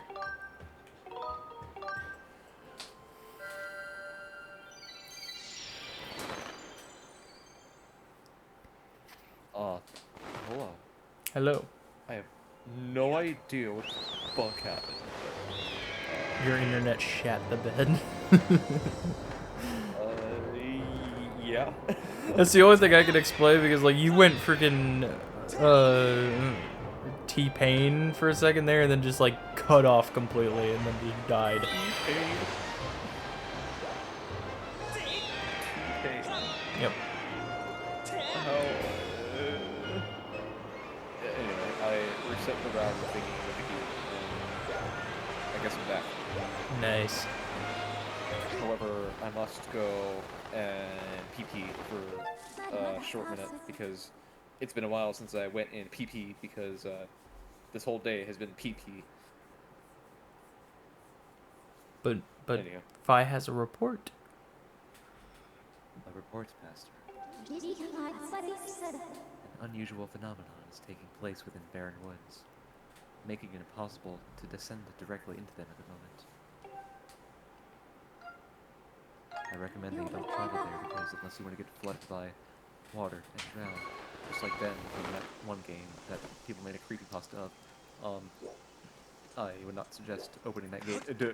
Don't open that gate, Master, because bad things will happen. You will flood the entire woods and things will get flooded. Anywho, I will go pee and I'll be right back. Yep. And while Oh god. our progress is currently halted in Farron Woods because they will not continue the story that happens at Farron Woods while you were working on one piece of the Song of the Hero. You will not be able to work on another piece until that piece is complete.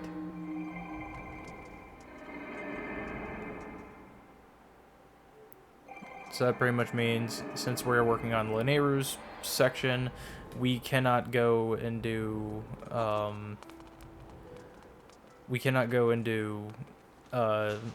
Farron or Eldon's Song of the Hero section for the Song of the Hero and the Dragons until we finish this one. Which I think is good because like it means you can't really screw yourself out of certain progress. Which is where that bug glitch glitch in the Wii version came into play.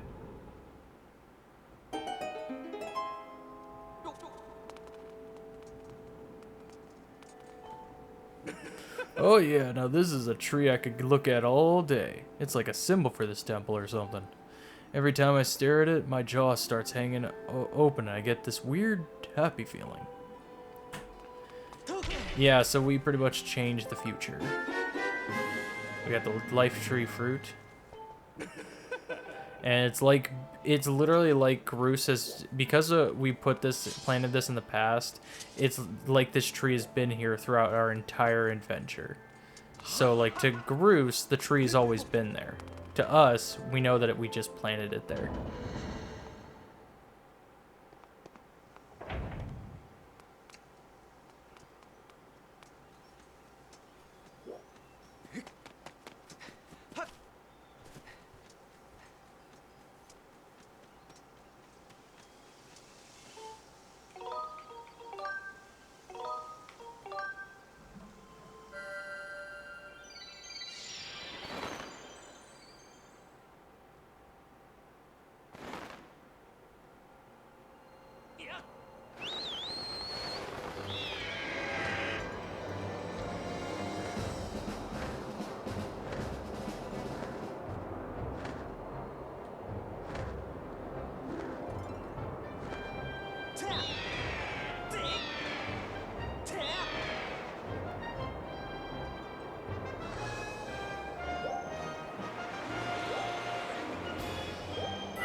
Whoa, little shiz.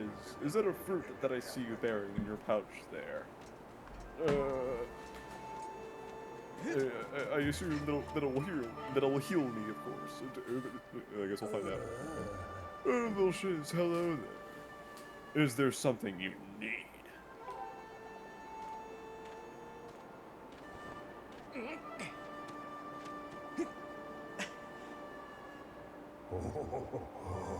Oh, is that what I think it is? You brought that here for me, didn't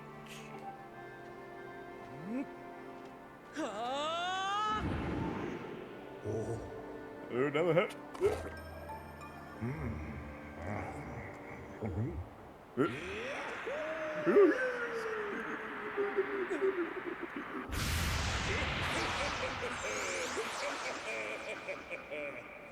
Oh, you've done it, boy. I can feel the fruit's effect surging through me. It's exhilarating. I feel like a proper dragon again.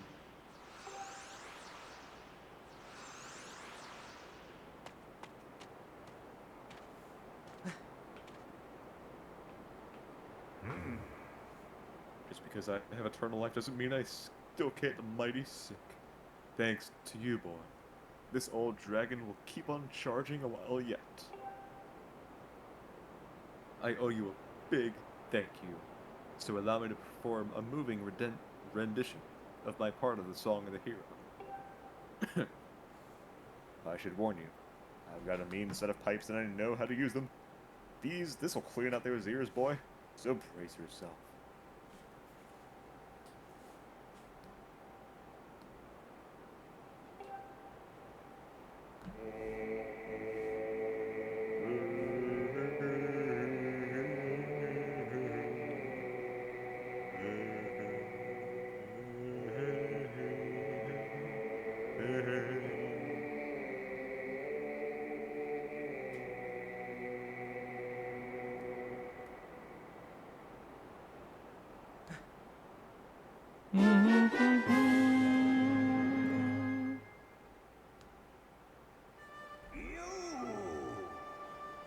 Little shiz, I owe you my life. You'd have to let me repay.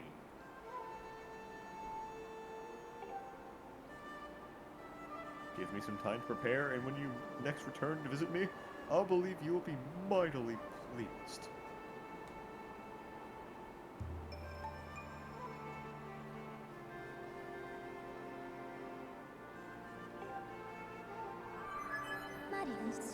Oh no. Master, the melody you just acquired is one part of the Song of the Hero. I recommend you seek out the other two dragons in their respective areas to learn the other two parts of the song. Do I sound like extra feminine after I pee? Shit. I don't know what it is. Interesting. I have no idea what it is about me. It's just my body is just unique, I guess. Yeah. Here we go. Well, What was up? now we have the ability to do a little minigame thing, which is the reason why there's not a side quest for Lanayru. There will be side quests that we can do for Eldon and Pharaon, but we have to actually complete those sections before we do it. There's not a side quest for Lanayru because of this particular minigame.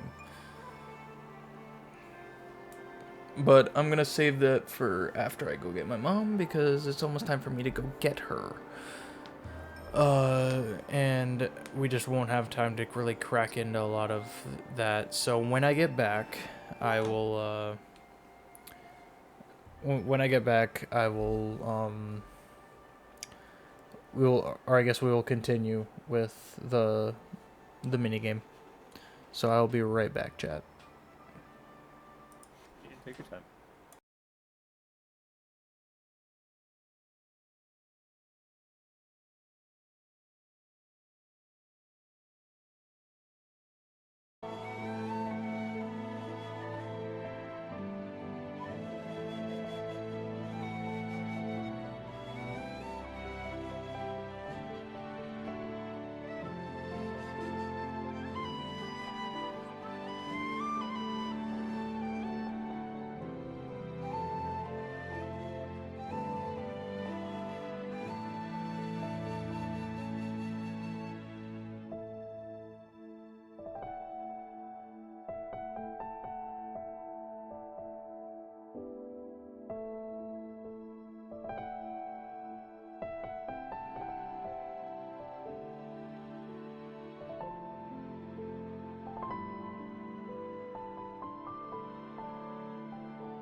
to stay, and I did not ever think about dipping, so...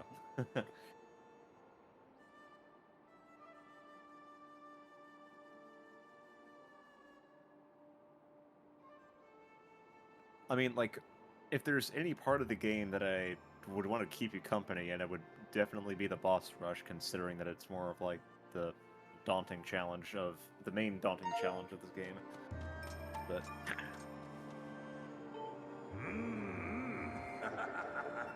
Whoa, little shiz. I told you to wait a little while, but you just couldn't resist, eh? Well, I guess there's no sense in waiting any longer. Let's get the show started. Of course, seeing as how you're the hero of legend, you don't really have time just to goof off here, right? Right. So how about we make this bit of fun more meaningful by taking you back through some of those challenges you faced previously. You know, sometimes you gotta step backward to go forward. There's a lot you can learn from revisiting your past struggles. Oh, yes. So, little shiz, Are you gay? Absolutely. you're a true hero, that's the spirit.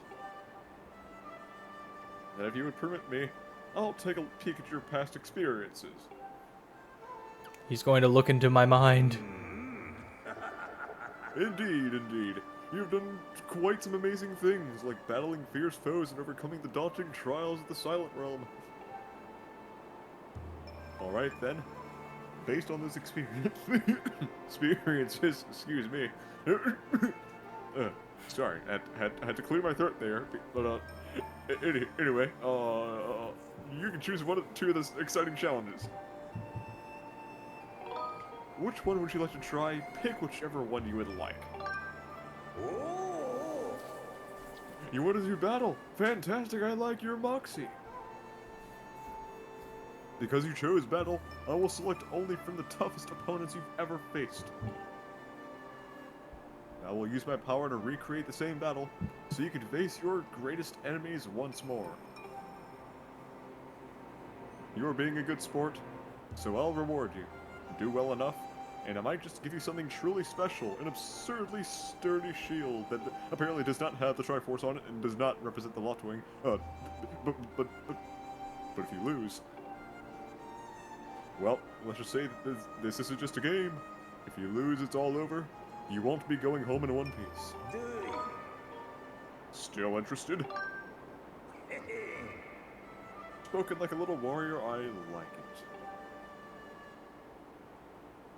Now then, would you like to face an enemy from near the beginning of your journey, or a fairly recent one? From the beginning of your journey, eh? In that case, let's see. Here we go. These guys look pretty tough. Which one would you like to face? Gear him it is. He's that creepy guy you fought in Skyview Temple. Oh, I forgot to tell you something. The only items you can use in battle are the items you would have had at the time. Yep, that's it. Also, pouch items are prohibited. I know that sounds really hard, but you fought these guys once before, so I've got to keep it interesting. Maybe I am being a little bit too rough on you here. I'll tell you what. I'll let you take the shield you currently have equipped. You all set? You've got a shield on and everything? If you're ready, we're gonna do this for real. Are we ready? Psych yourself up for this. Here we go.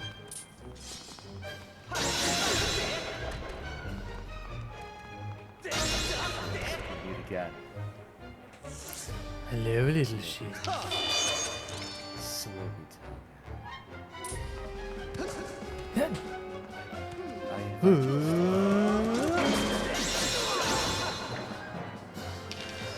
I'm being way point for gear in, but yeah, this. This is the only segment of the game where you can re-fight bosses. It serves as a nice rupee grinder if you've made it this far, if you're so inclined.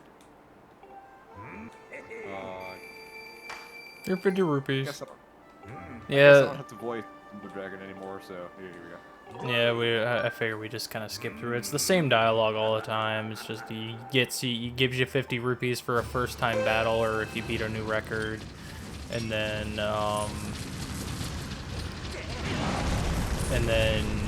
you crap.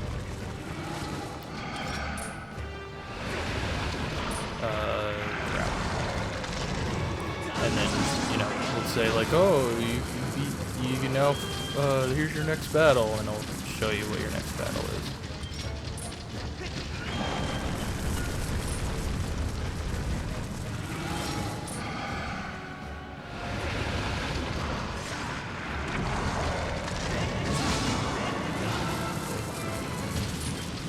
Oh crap, I fell.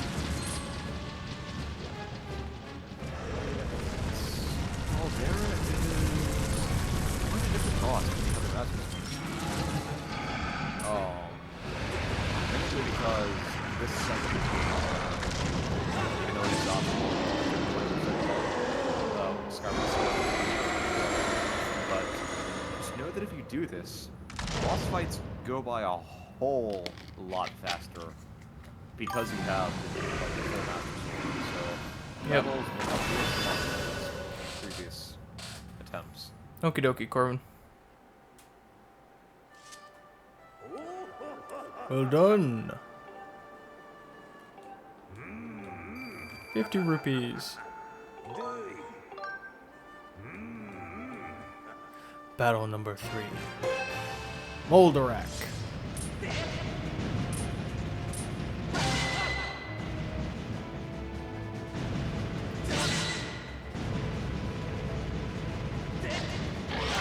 Ah!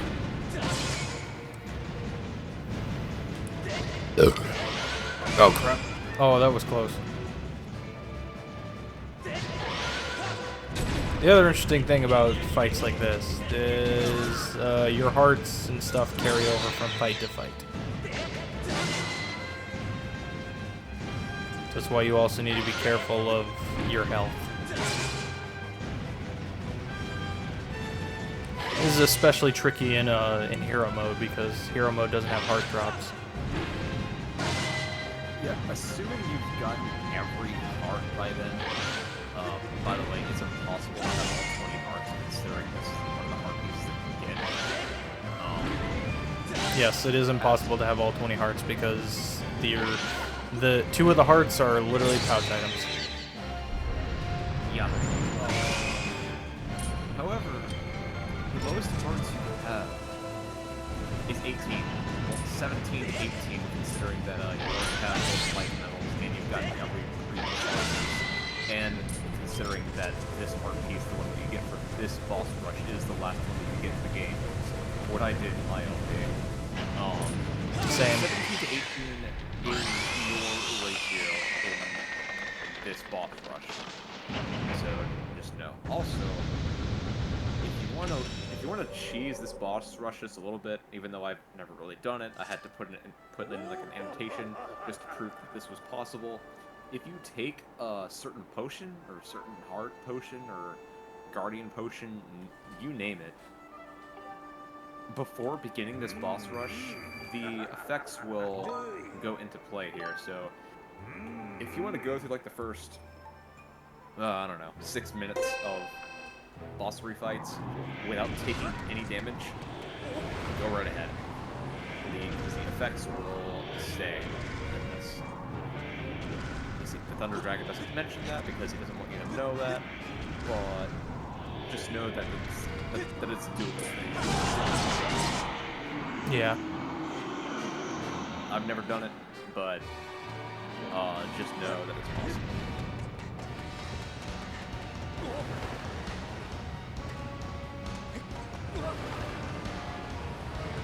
However, on hero mode, there are a couple of different things about boss rush.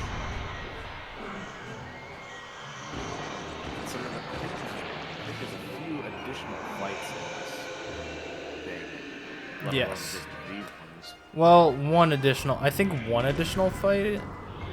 Because I could be completely wrong about this, but I actually don't think that Demise's fight is in the boss rush of like the normal mode. It is in hero mode. I know this for sure. Like the entire final section is in hero mode. But as for Demise, I think he's only available in hero mode. I think the Girahim final fight and the Horde battle are still there. But I think that Demise's fight is only available in hero mode. But I could be completely wrong. It is very possible that I could be completely wrong. But that's just what I've, figured. Oh shit! I went a little too far, went a little too close, went a little too soon, little too soon, little too soon, little too soon, little too soon.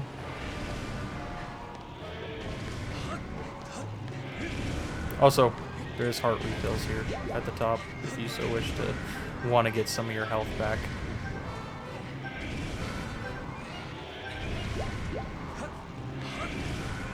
Where the hell is he? Oh, he's all the way over there. Holy shit.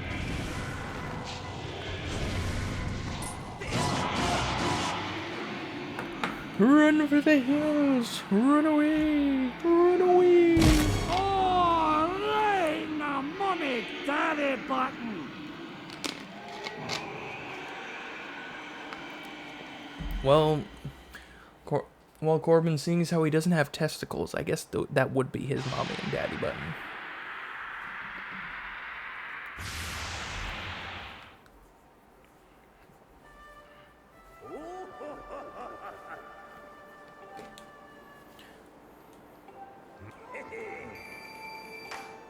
So I looked it up.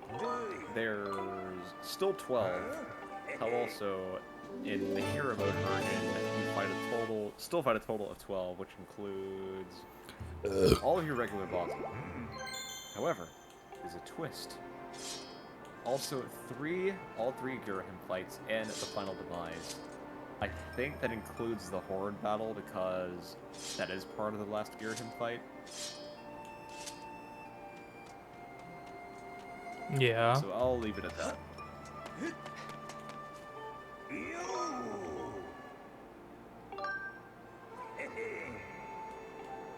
Alright, so that's our piece of hearts, and then we have all 20 hearts, but we're not done yet.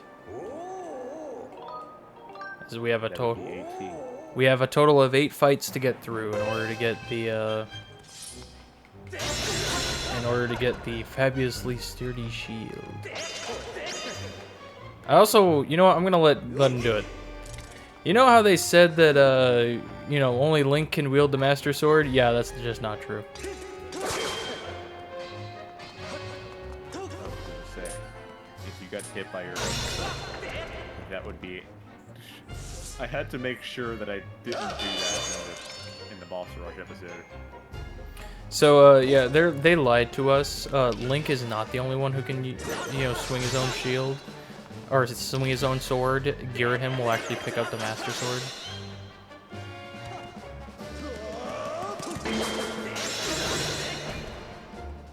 Though I think they do play it off that he doesn't do it. Ah, crap. That he doesn't do it in the final fight. It's because, evil can't touch the Master Sword, but technically at this point in the story,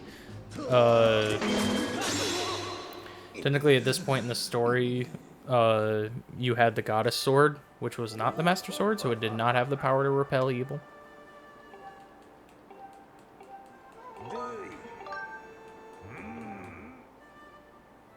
Alright, what do we got? Oh! Tentalus. How lovely. But, thankfully, with our newly acquired Master Sword, we can easily defeat these tentacles by the amount of, or the fast beams that we can launch out. Not to mention, the beams actually go a lot farther, so you can actually take out a squad of tentacles at once. Of course, I'm terrible at aiming at the eye. Come on.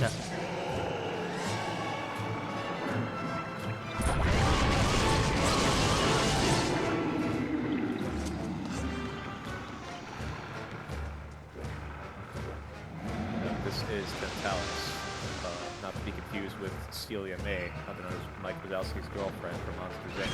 Mike Wazowski.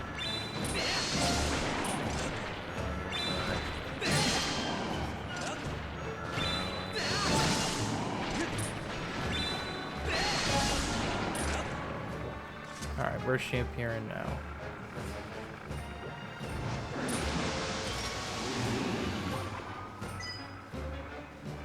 Okay. The sand ship is pretty good done. It kind of opens you up to just a very movie-based Zelda dungeon. I'll give it that. The only thing I would do probably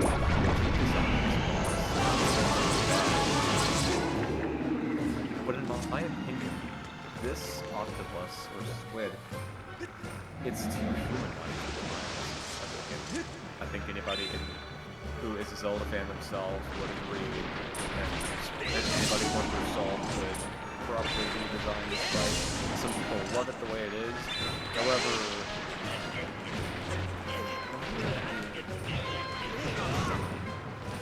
honestly, because for all of boss history in this game, all the bosses that you fight, with the exception of Ghirahim and Demise, they all have one eye.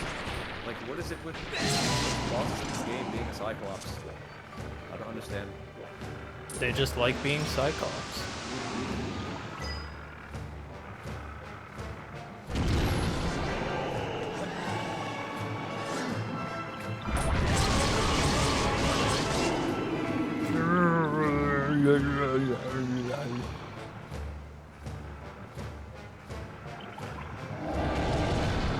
And not to mention that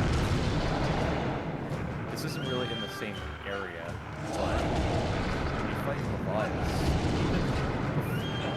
before you have to fight him, he takes the same shape as Sky Whale in Link's Awakening from Cocoa Island.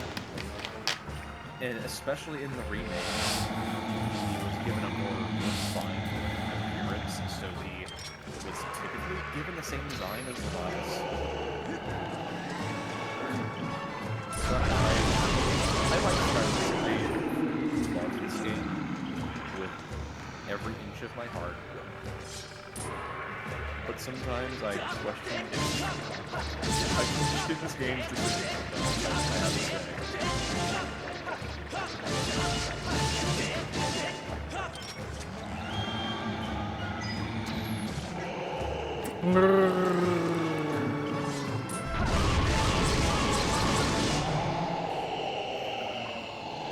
Finish!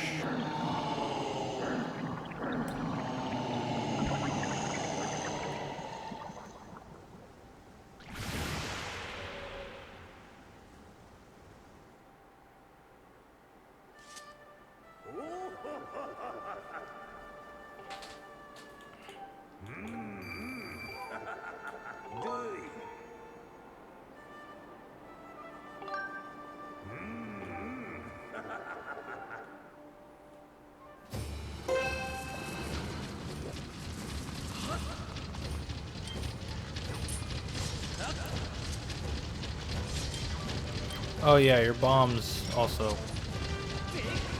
they don't refill. Yeah, so... that wasn't supposed to happen.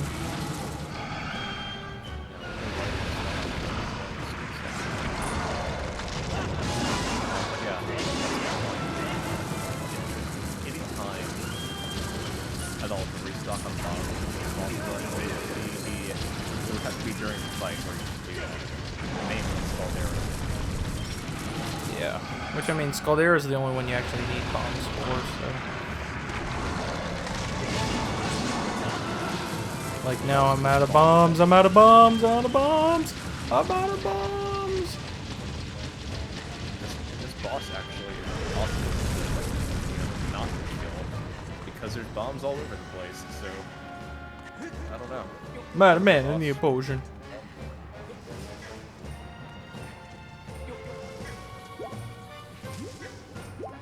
Don't mind me, I'm just restocking.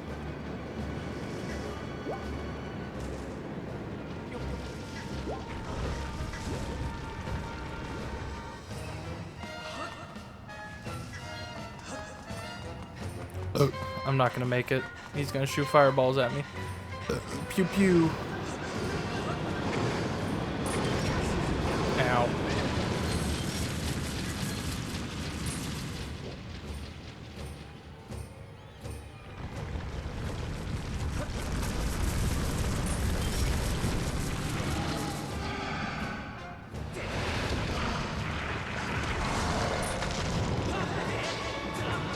Bro, he's literally putting his eye in a place I can't attack him. It's so dumb.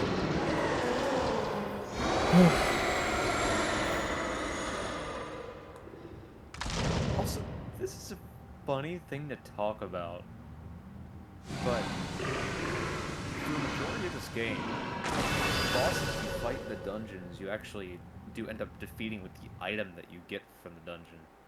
Example, the Ancient Cistern, you kill, or at least, yeah, you fight Coloctus with your whip. You fight Tantalus with the bow. Why don't you fight Girahim with the beetle? You get the beetle in that dungeon, Skyward Temple. Yeah. But what's the item ignored in the boss fight? I guess the game wanted to give that item a break and just introduce you straight to the end, or if not one of the main villains.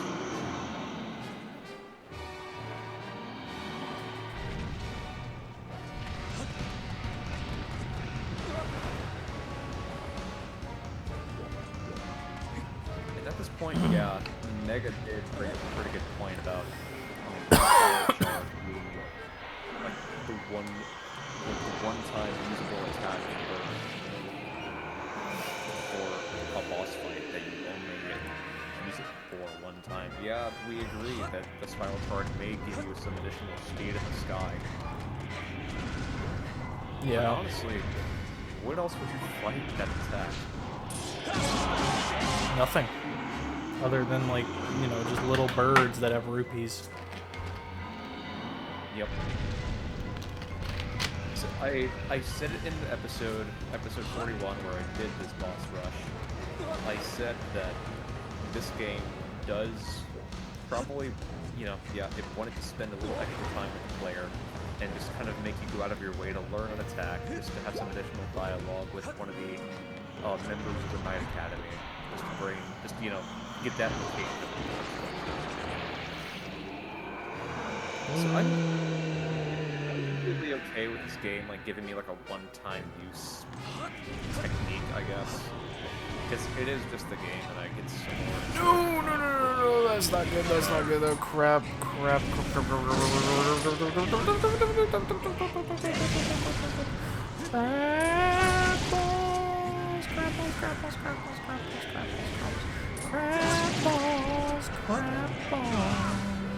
Oh, crap balls. Oh, crap balls. Oh, crap balls. Oh, crap balls.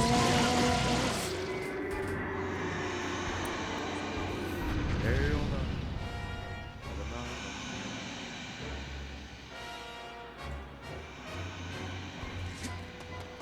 He didn't make it too far up, so I guess...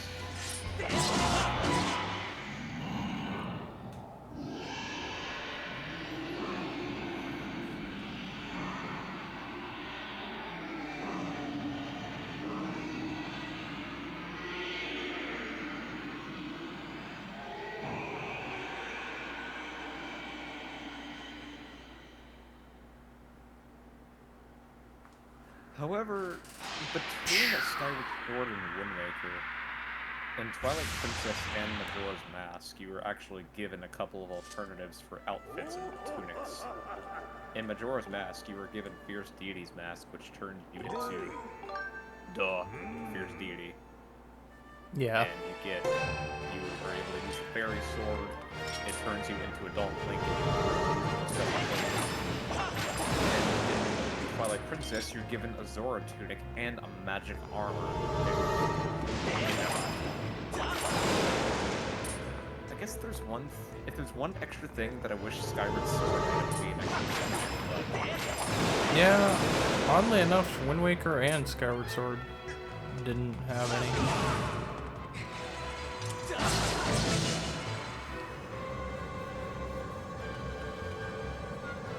The only I one. guess it's acceptable. Yeah.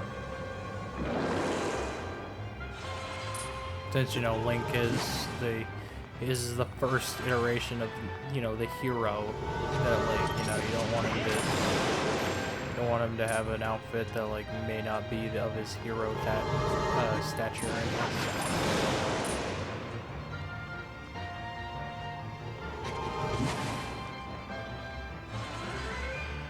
And I guess it's acceptable because, with the exception of his clothes in the very beginning, which are just his, you know, Skyloft attire. Bro! Swing your fists at me!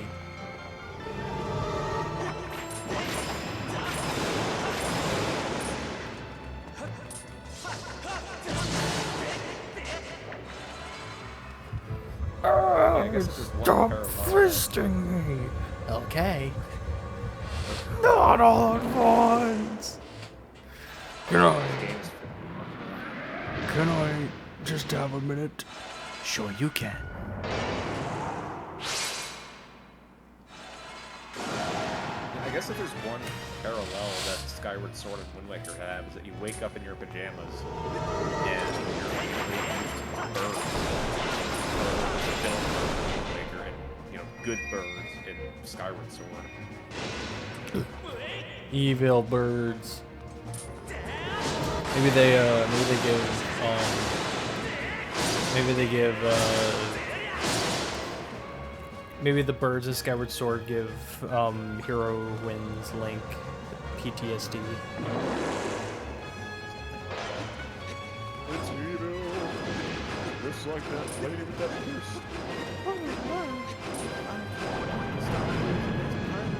Hold on, ma'am. I'll be taking that.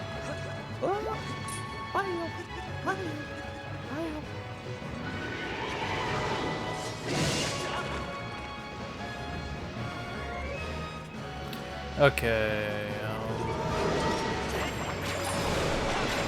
Sadly, I don't know if it would. It's probably not any quicker to use. Dick. It's not any quicker to like break all of his body and then proceed to, you know, use the Master Sword on the weak point, because it just would take far too long. You won't get as many slices in. Even though the Master Sword's probably stronger than his weapons. I don't know.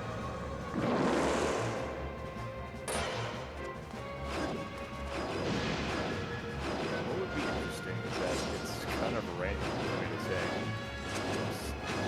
One thing that I wish they would probably make it into would probably be a popsicle of Colossus. Like, with just the head, you know? Would be interesting. You know, that would be funny considering that it's so close to solving this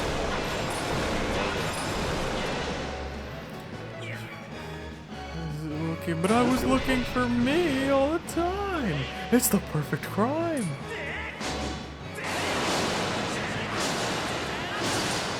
This yellow popsicle hits the spot.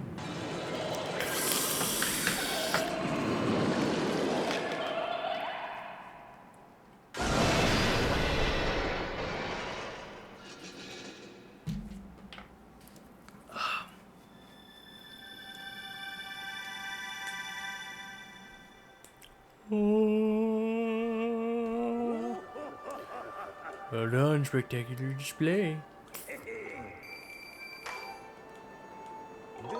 Oh yeah, by the way, the piece of heart gets replaced by 200 rupees. At least you get money out of it if you missed out on the past fun.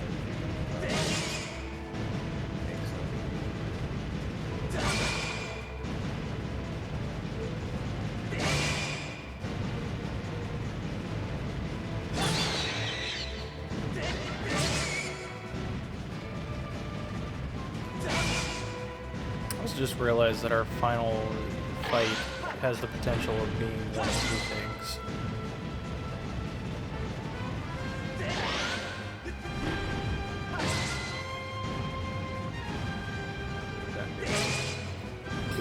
Ghirahim 2 or in Prison 2. By the way, I purposely did this, and I'm kind of glad I did it because I really didn't fight the fight because it would be present here in the boss rush, considering it's literally a one-shot miss, and that would determine the whole fate of the boss rush if I miss that shot on the back. Yeah. So, kind of why I avoided in Prison 3 before the boss rush. Yeah.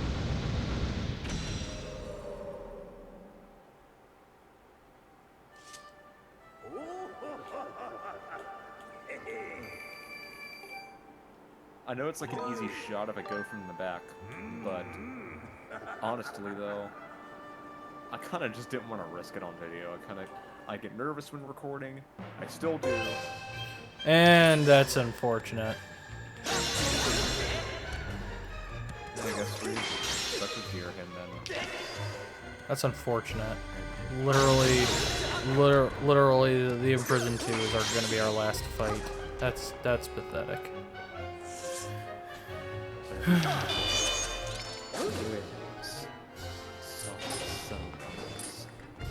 But I wanted to fight Ghirahim last, so that way it could be like I really worked for my prize.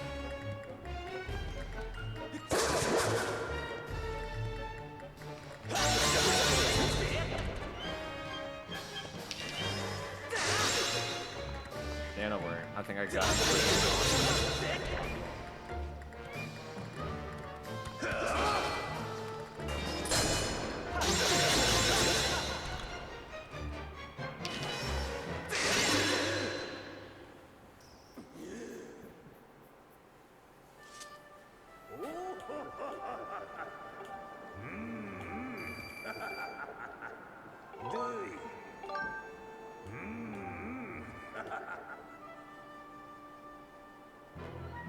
There are exactly 8 boss fights from this point in time. There would be 9 if we did go to Pharaon first. But why would you do that to yourself? Why would you hate yourself?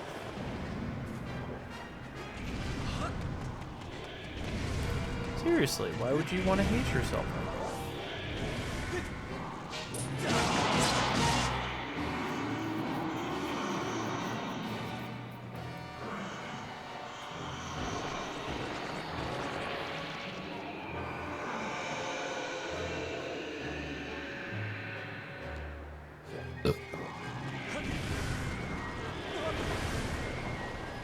Yep, I'm pretty much glad that I avoided this, the third one.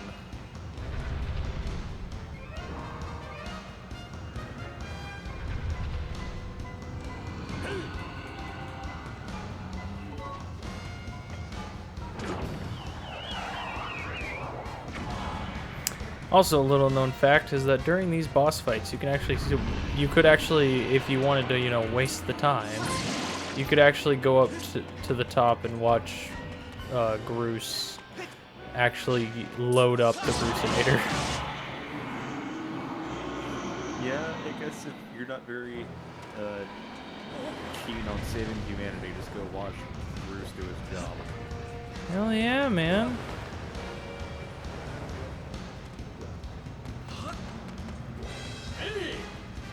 Hey!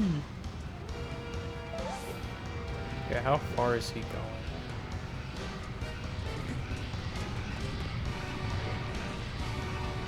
Bro, how far is he going? He gets up there. Yes, I know, Groose, I hear you. Hey! Hey!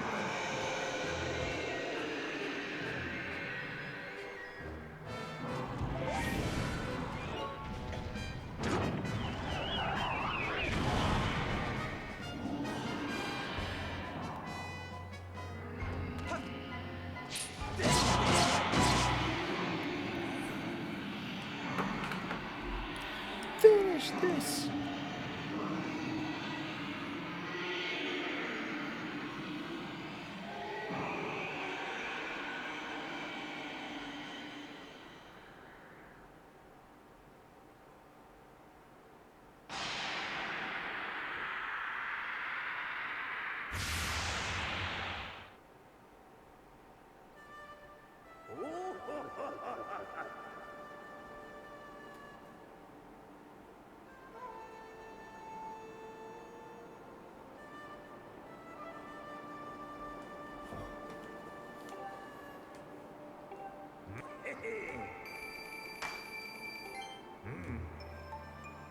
Congratulations, 6 victories in a row. We get the Hylian shield. Hey, at least we have more screen time with us. Come back for a battle anytime. First things first, we have to heal up. Yeah, I want to go talk to Golo twice to test out this soft lock, even though we know it's gone. No. I don't blame you. I don't feel like it. There's no reason to, literally. If it's patched, there's no point. No point. We're just wasting our time at that point. Yes. But this is the Switch 2 version. What are you saying?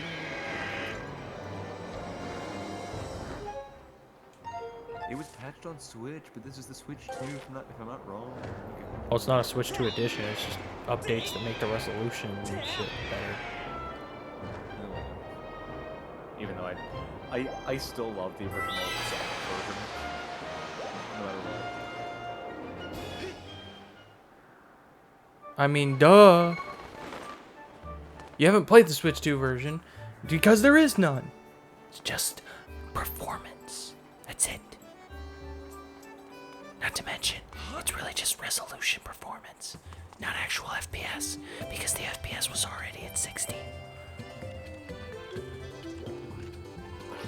But in the OP, it was at 58 because Skill issue.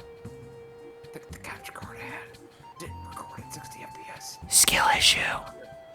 That sounds like a skill issue. It's skill issue or not, we decided that Zelda was really hot. We're both bang. Yeah, see, that was a skill issue. Alright, let's look at the fruits of our efforts.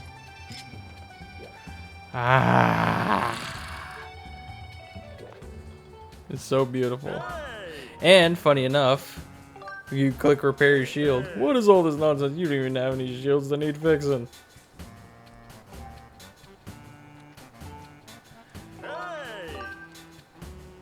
Alright, I don't think we can... Yeah, we're still 2 off from being able to upgrade our bomb bag. We cannot get our...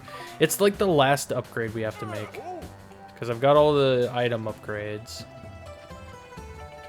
Yeah, because we look at our thing. Got all the item upgrades. Got all the shield upgrades. Have both the satchel... Seed satchel fully upgraded and the quiver fully upgraded. Yeah.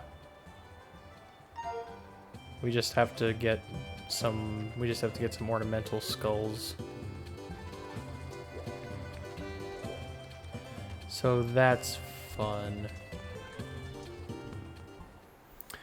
Pretty much. But that's 1 dragon down, 2 to go.